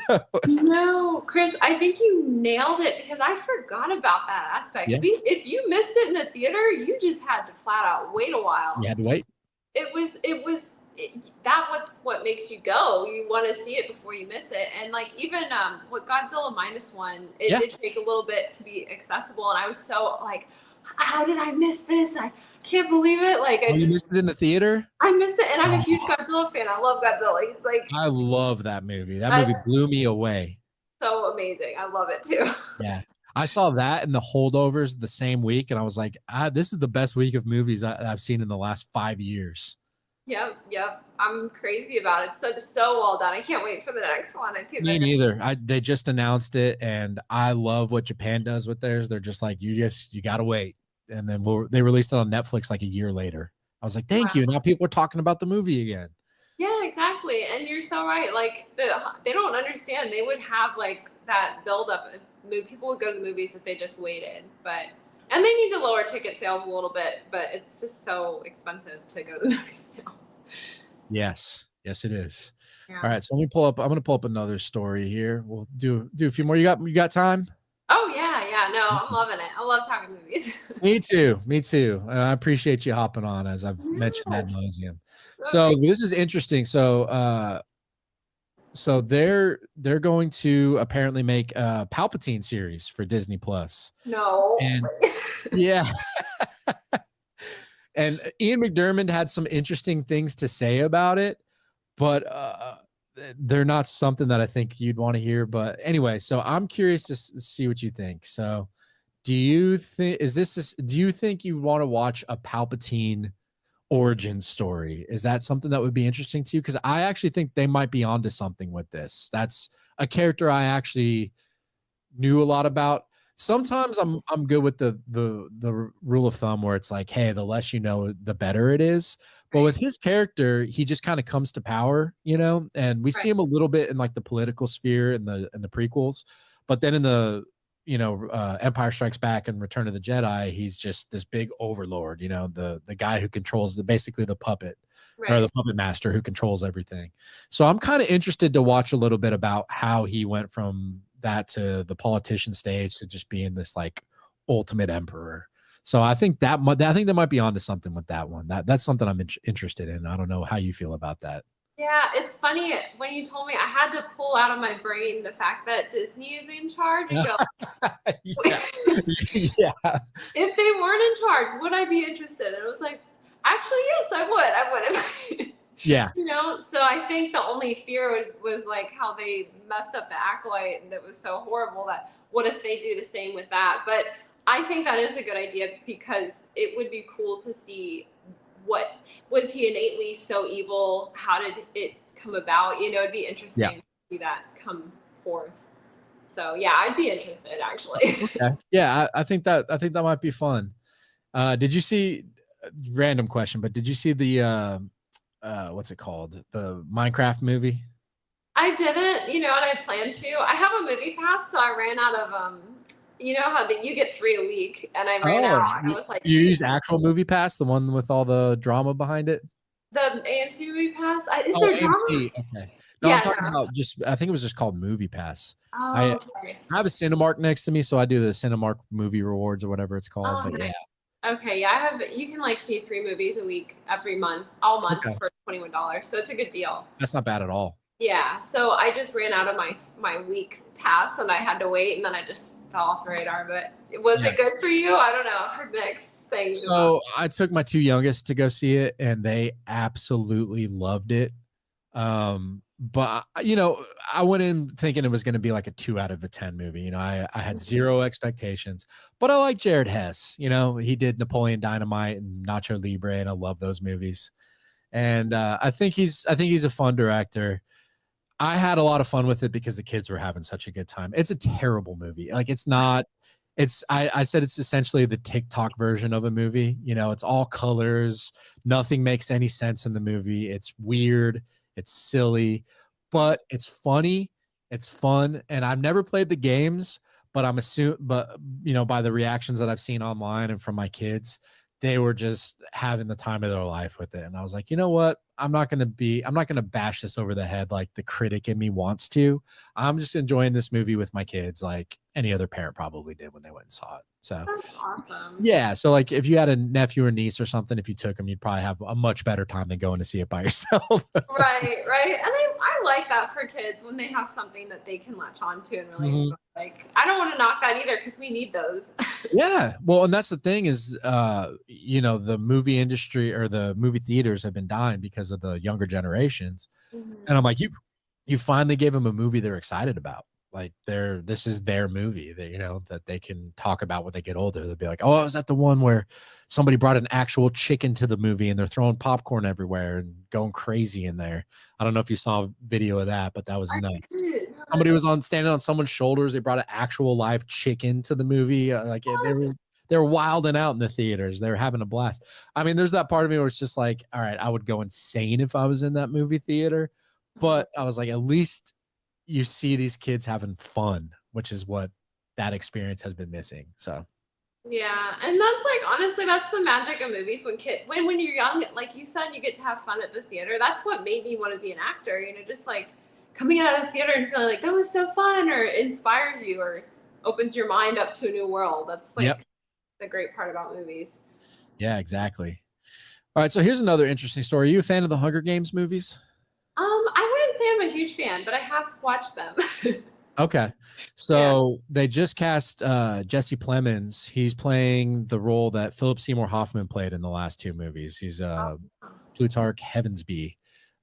So I think that's actually, no one's Philip Seymour Hoffman. He's probably one of my top 5 favorite actors of all time. Yeah, me But too. I think that's really solid casting. I'm intrigued with it. And I know that Rachel Zegler likes to be the butt of everyone's jokes these days, but I think she's a good actress. And in the last Hunger Games movie, I actually thought she was really solid in that movie. I mean, I'm not a huge defender of her, but I saw you made a YouTube video defending her. I did, and I don't agree with her on like anything, but I just felt like she was getting too much hate. And Yeah, that's the internet. It'll do that to you. right, sure. right. But Yeah, yeah, I think she's super talented though. I can't like I saw Snow White and I was like, yep, she's pretty. She can sing. That's She for is. sure. And you know what? I thought in Snow White, that movie's not good, but I thought that she wasn't bad in it. I thought she was fine. Yeah, she was one of the good aspects of the film. Oddly enough, she did a Yeah. good job. Yeah. Gal Gadot, though, it's funny because people are like, oh, I didn't realize she couldn't act. And I was like, well, I mean, have you seen her? Yeah. There have been other movies. Yeah. She, I felt bad for her because she was getting it too. People are like, oh, she's such a bad actress. But I was like, I actually had fun with her performance in that. She was like channeling some 1980s, villain of the week sort of type of thing with that. I was like, it was totally the wrong movie for what she was doing. But I was Right. like, I got a little bit of enjoyment out of it, I guess I could say. I did. I honestly really enjoyed her in the beginning too, when she was talking to Snow White at the dinner table, and I thought she played it pretty well. Yeah. She did go like really like Hollywood performance with her songs and Yeah. Yeah, Which was- totally. And then when she was playing the old witch, I was like, oh my goodness. yeah. But, so here's another little bit of news that I actually was pretty excited for. I mean, although it does play into the, Hollywood has no original ideas, but did you see the original Sisu? Because that movie actually was one of the surprises of the year for me, and I think it was 2022. 2022. So no, honestly, I wasn't watching as many movies back then, just because I just kind of lost hope. But COVID now broke I you? might do it for YouTube. Yeah. So that's interesting. That's something that, well, anyway, I'll get to that question in a second. But with Sisu, it was like an old guy, John Wick. He's essentially just some old Dutch gold digger. He's out there digging for gold. He stumbles across some Nazis. They mess with him and want to take the gold from him, and it ends up that he's just like, some super awesome military trained badass and takes down a bunch of Nazis. So it was just so much fun, ridiculous. Gotta suspend your disbelief, but it was one of those movies that I was like, I could watch this movie 10 times. It's just so much fun. So a sequel makes sense. I think it ended perfectly. Like, you don't need to do a sequel to this movie, but I'll be there opening night to go watch it. So Nice. When does that come out? it says it comes out November 21st, so it'll be out this year. Oh wow! They just announced it this week, which is pretty cool. That's really cool. I'll definitely have to watch the first one. You made me think of The Accountant just now, because I loved in the beginning when that guy was beating them up in the bathroom. It was like, I want to see more of this. Yeah. Like older gentleman beating someone up. Yeah, J.K. Simmons too, right? Yeah. Yeah, he's a bigger part in the first movie. Him and the gal who hires Ben Affleck and John Bernthal in the movie. She and J.K. Simmons are like a team in the first movie. So. Oh wow! So Yeah, much. Yeah. I mean, J.K. Simmons is such a good actor. Have you ever seen what's that movie where he's the drum instructor? Gosh, I'm blanking right now. No, but I just saw him in something recently. He just always does a great job with his performance. I mean, Yeah, he was in. Were you watching him in the Santa movie? Oh wait, yeah. No, he was Santa. The red one or something. Yeah. Oh, I don't know. How'd you feel about that? Whiplash. That's what I'm thinking of. Whiplash. Okay. Yeah. What did I think of Red One? I don't know if I was crazy about it, but my the kids that I used to nanny for, they absolutely loved it. So. Oh yeah, my kids loved it too. All three of them. Yeah. Loved it. Exactly. So you see the kids loving it, and you're like, well, it's doing something. Yeah. And it's hard sometimes when I'm trying to watch a movie critically, because I was like, this isn't a great movie. It's not very memorable. The CGI is really bad, and they spent almost $300 million on that movie. I was like, but I do commend it for being an original property. You know, it's not a sequel to anything. And there's some fun moments absolutely for the kids, you know. But Yeah. my son he's still at that phase where he loves John Cena and The Rock. So, you know, it's their audience. It is. It's great. I love seeing how excited they were. They were like making me watch everything. Don't look away. Look, did you see this part? You know, and like when they're that excited, I was like, Yeah. okay, it's a good movie for them. Like it's good. Yeah. So what you mentioned it earlier, I was curious just to hear, but excuse me. You said that you were just out on movies. What sucked you back in? What brought you into this? I feel like I lost hope in movies. So I was like still pursuing my acting career, but I wasn't Yeah. really following Hollywood too closely because I do feel like movies went downhill. And I really can't even describe, I guess getting back into YouTube forced me to kind of just like rewatch movies. Oh, I was on a reaction channel that was making me watch older movies again and kind of got reintroduced to some really great performances and things like that. So I was just like, you know what? I really want to just get back into film and Sure. got passionate about it again. Now I feel like I advocate and like kind of fight for the industry to do I well. think that's great. I'm actually in a similar boat. I used to be like when I was at film school, people used to call me the walking IMDb just because I like knew, you know how like some guys can just spat out stats about sports and stuff like that. That was like me with like movies. I knew like who directed it, who shot it, who wrote it, all that stuff, all the actors in it, you know. And that was back when the content wasn't near as dense as it is now. Oh, right.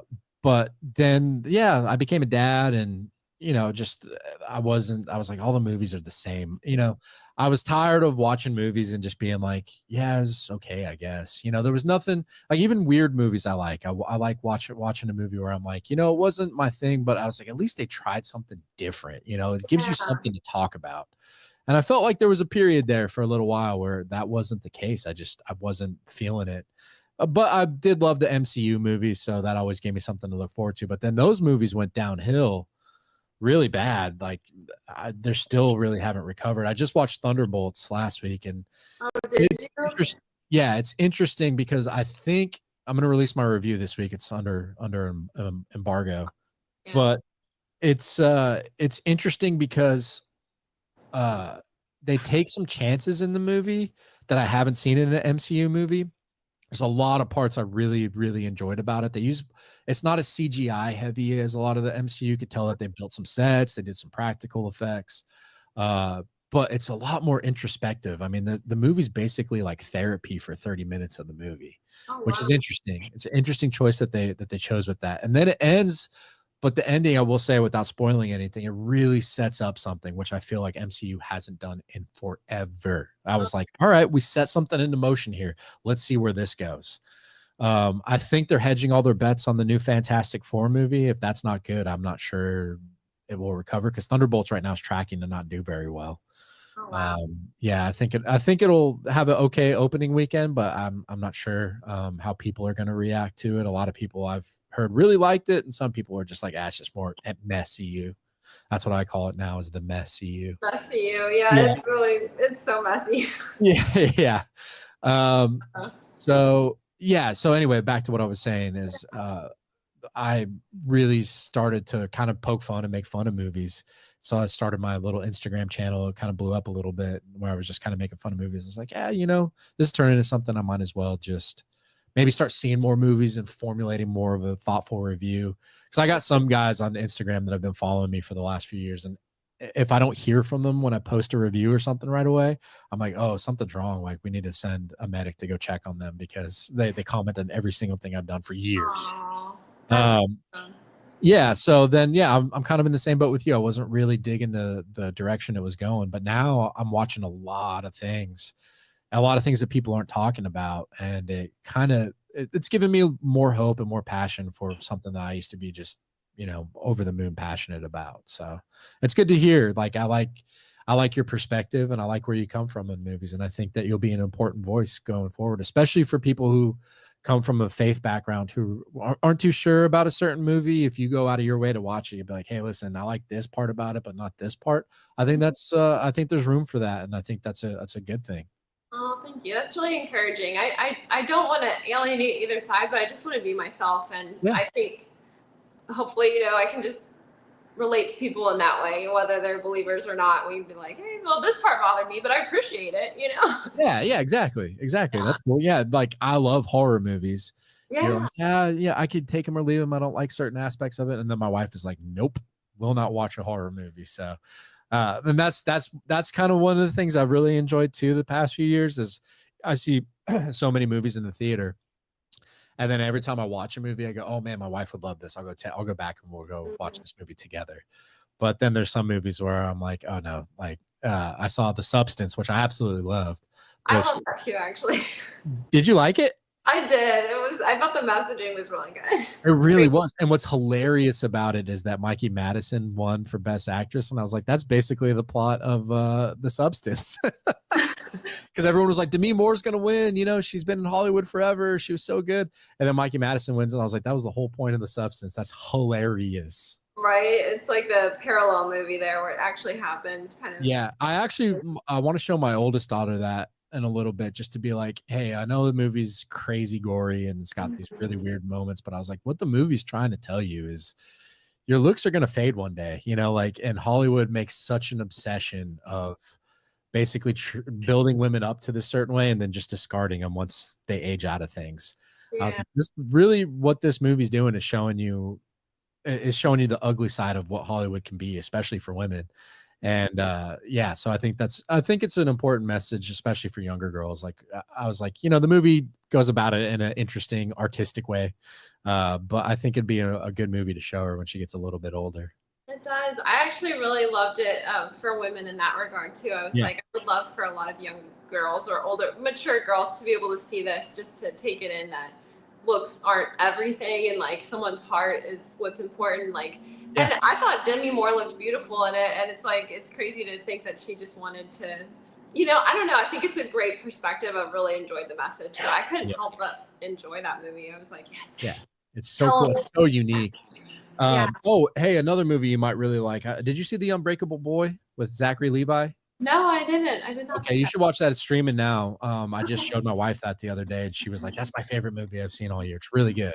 Oh, okay. Yeah. Okay. Unbreakable Boy. I'm gonna rewatch this stream and write notes. Yeah. I'm like, I want to see that. Yeah, that was a really solid movie. You know, it's about they have a son who's autistic, and so it deals with that a little bit. It doesn't glorify autism, you know, but it also is a good message for people that like have kids that have autism, because it's a pretty common thing nowadays. Yeah. That it's okay, like the kid just is different. But it's also a good message because it shows Zachary Levi is like an alcoholic and he's married to this woman, and they weren't sure if they loved each other, but she got pregnant, and then their marriage kind of starts to fall apart.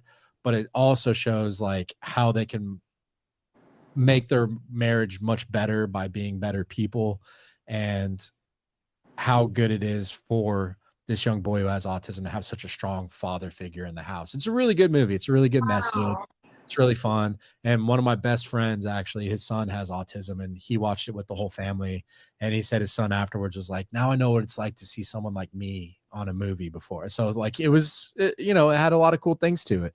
I know that Zachary Levi comes with kind of an asterisk now when it comes to movies, but he's great in it. So, and then the what's her name? The girl from Drop, the main character from Drop. She's the wife in that movie. Oh, okay, cool. I would love to see her in something else because I think she's really talented. Yeah, she was in The Unbreakable Boy. And then do you watch The White Lotus? She's in the second season of that. So I haven't seen it. I've watched one episode of the new season, but my friend wasn't really loving the new season too much. Yeah, the new season was not my favorite. There's moments of brilliance in it, but it was very unsatisfying, I guess you could say, at the end. The first two seasons I thought were much better. Much better. Okay. Yeah, she seems like a really great actress from what I saw in Drop, even though like I wasn't crazy about her character because I feel like she just, I don't know, she's like a little too timid for me and didn't make great decisions, but I mean she did good ones. I don't know. Yeah, she's a really solid actress. I agree with you. Yeah, she had some interesting character choices in that movie, but I did like the aspect with her where she wasn't sure if she could really trust the date she was with. Yeah. What was happening with her son and how she was trying to contain herself when these things were happening. I was like, that'd be a really interesting situation for a mother to be in. It would, and she played that out well with the tension of that, you know. I agree fully. All right, let's talk one more story, and then we can wrap this thing up for the day. So this is John M. Chu. This is the guy who directed Wicked. This is his next movie. He's going to be doing Split Fiction, which is another video game, which I guess kids love. I'm not too familiar with it. But it seems like that's where we're going to be going now. It blends fantasy, science fiction, following a pair of authors who become trapped in the worlds they wrote. So Sydney Sweeney in a John Chu movie.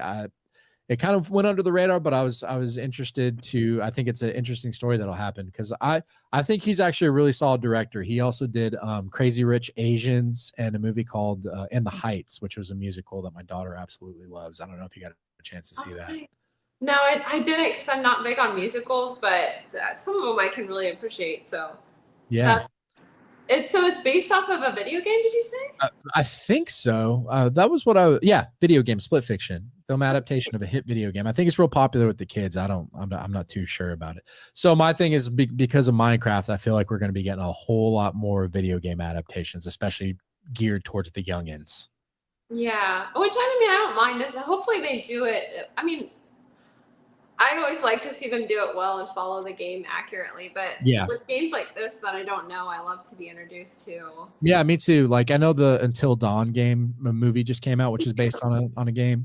I actually played that game. I don't play a whole lot of video games, but I played that game. I really enjoyed it, and I heard if you played the game, you'd absolutely hate the movie. So I didn't get a chance to see it this weekend because I saw this past week for the movies that came out. I saw Accountant 2, and I saw The Legend of Ochi, and and then Havoc, which was that Netflix movie. But so yeah, how do you feel about John M. Chu, I guess, as a director? Because I thought what he did with Wicked was pretty outstanding. Oh, it was amazing. I mean, he's so talented to be able to portray that story in that way. Yeah. So I have a lot of faith in him automatically from that. And then I actually really like Sydney Sweeney. I do too. I think she's got something there. Like I know that all the guys go gaga over her because she's beautiful. Right. But I actually think she has some chops, which could give her a much longer career. Yeah, I think she does too, and I like some of the things I've heard her say in interviews. She seems to not really care about like the whole Hollywood. Yeah, she seems very self-aware.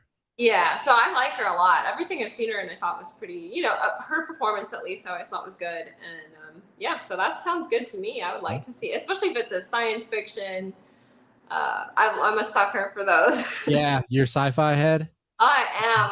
That's like my favorite genre. It's like sci-fi. So what's one of your favorite sci-fi movies? That's a classic. I mean, I love like all the Alien movies and Terminator and all of that are my favorite. Inception's kind of like one of those. Oh yeah, Inception's great.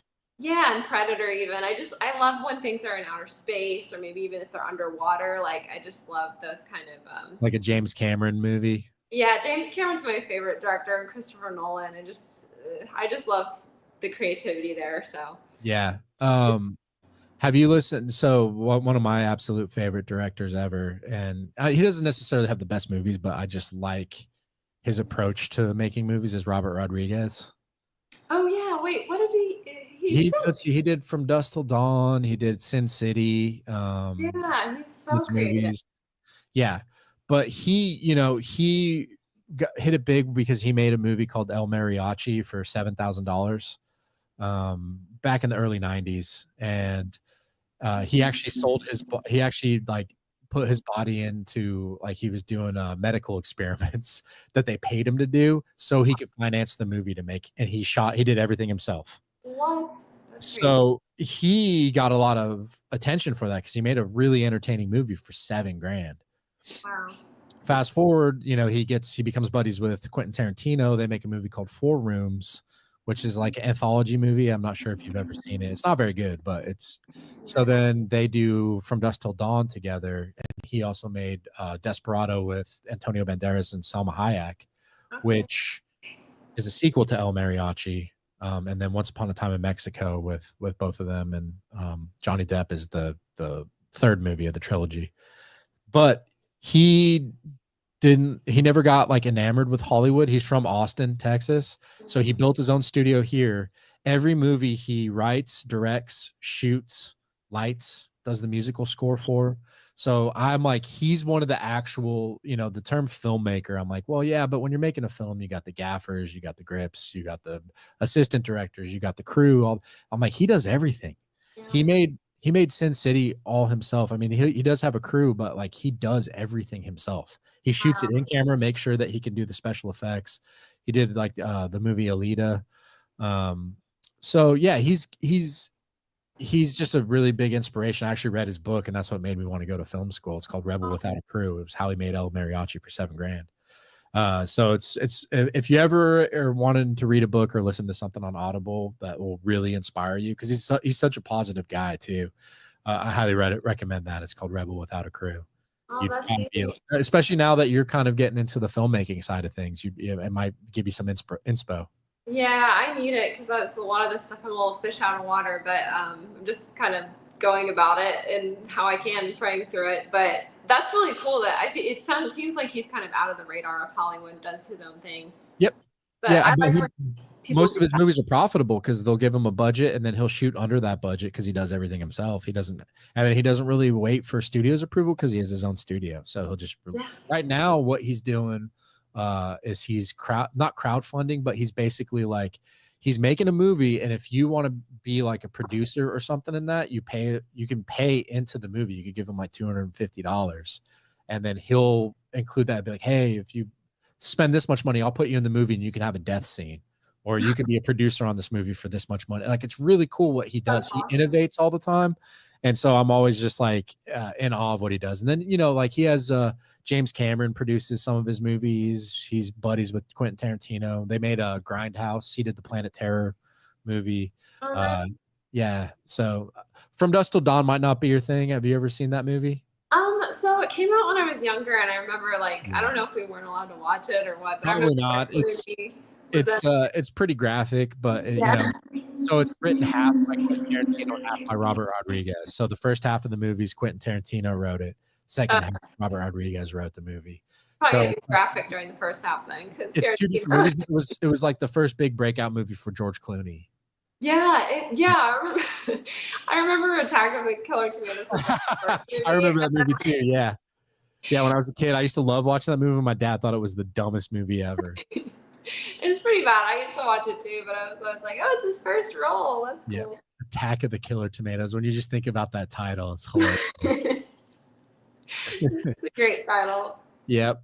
All right, Cami. Well, it's been an absolute pleasure having you on. Why don't you tell us where we can find you, what you have coming up, and let's have you on again sometime soon.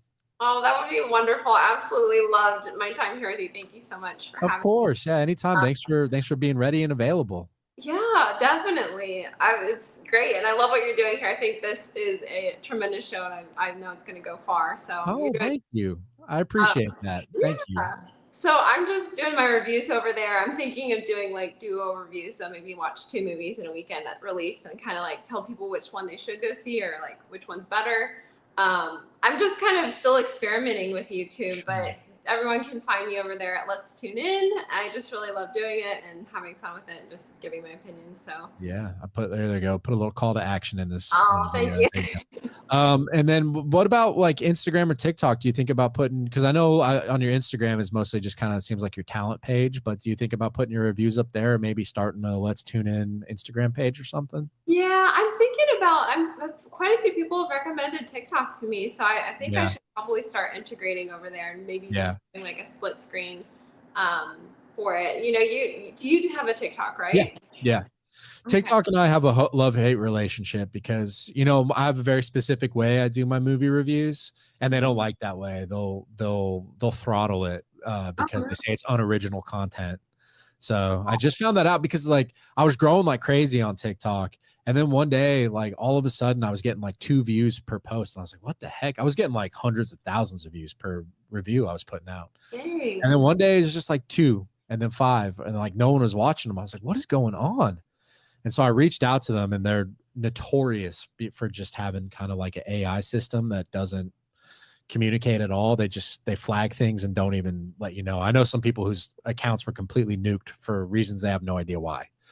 Wow. So I found out that someone finally got back to me about 3 months later. They were like, "Oh, it's because you're putting clips of the movies and what you're talking about." They're like, "Take those out of your TikTok reviews, and then you'll hit the algorithm again." So I've had to change my strategy for TikTok, which is frustrating because I like the way my movie reviews look, and a lot of people tell me all the time they like the way my reviews look, but the TikTok won't promote anything I do if I edit it that way. So That's a shame because I really like the way that I mean, that's how I found your channel. I like the way that it's set up with the movie review and yeah. the screens and everything. So, yeah, I've always been a little apprehensive towards TikTok because I'm like, I don't know how it works, you know. Yeah.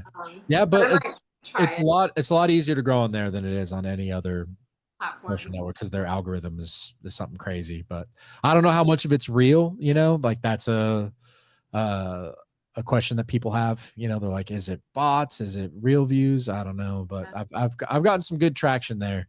I've also had a lot of issues with them. I put up a reaction. I was reacting to the Superman trailer and they censored it because they said it was violence, you know, because the scene where Superman is like bleeding right there. They're like, oh, it's too graphic. You can't show this. And they censored it.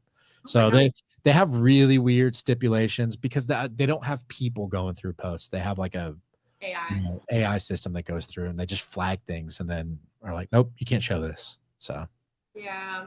I mean, I'm gonna check out your page and see what you do and like kind of like venture out maybe over there. Well, that's awesome. Yeah. Well, Cami, I can't thank you enough for being on here. Everybody go check her out. Her YouTube channel's great, especially like when you listen to jackasses like me who can be pretty negative about certain things. Even when she's negative about something, she does it in a very positive way. So it's refreshing. I like it. Even when you don't like a movie, you still got a big smile on your face. You come at it with a positive attitude. So it's really refreshing to see. Thank you. That's a really great compliment. Thank you. Yeah, I wish nothing but the best things for you this year, and let's have you on again soon. This was a great time. Okay, great. Thank you, Chris. I really appreciate it. Thanks, everyone. Of course. Thanks, Cami. Talk to you soon. Okay. Bye-bye. Bye. All right, let's get rid of that.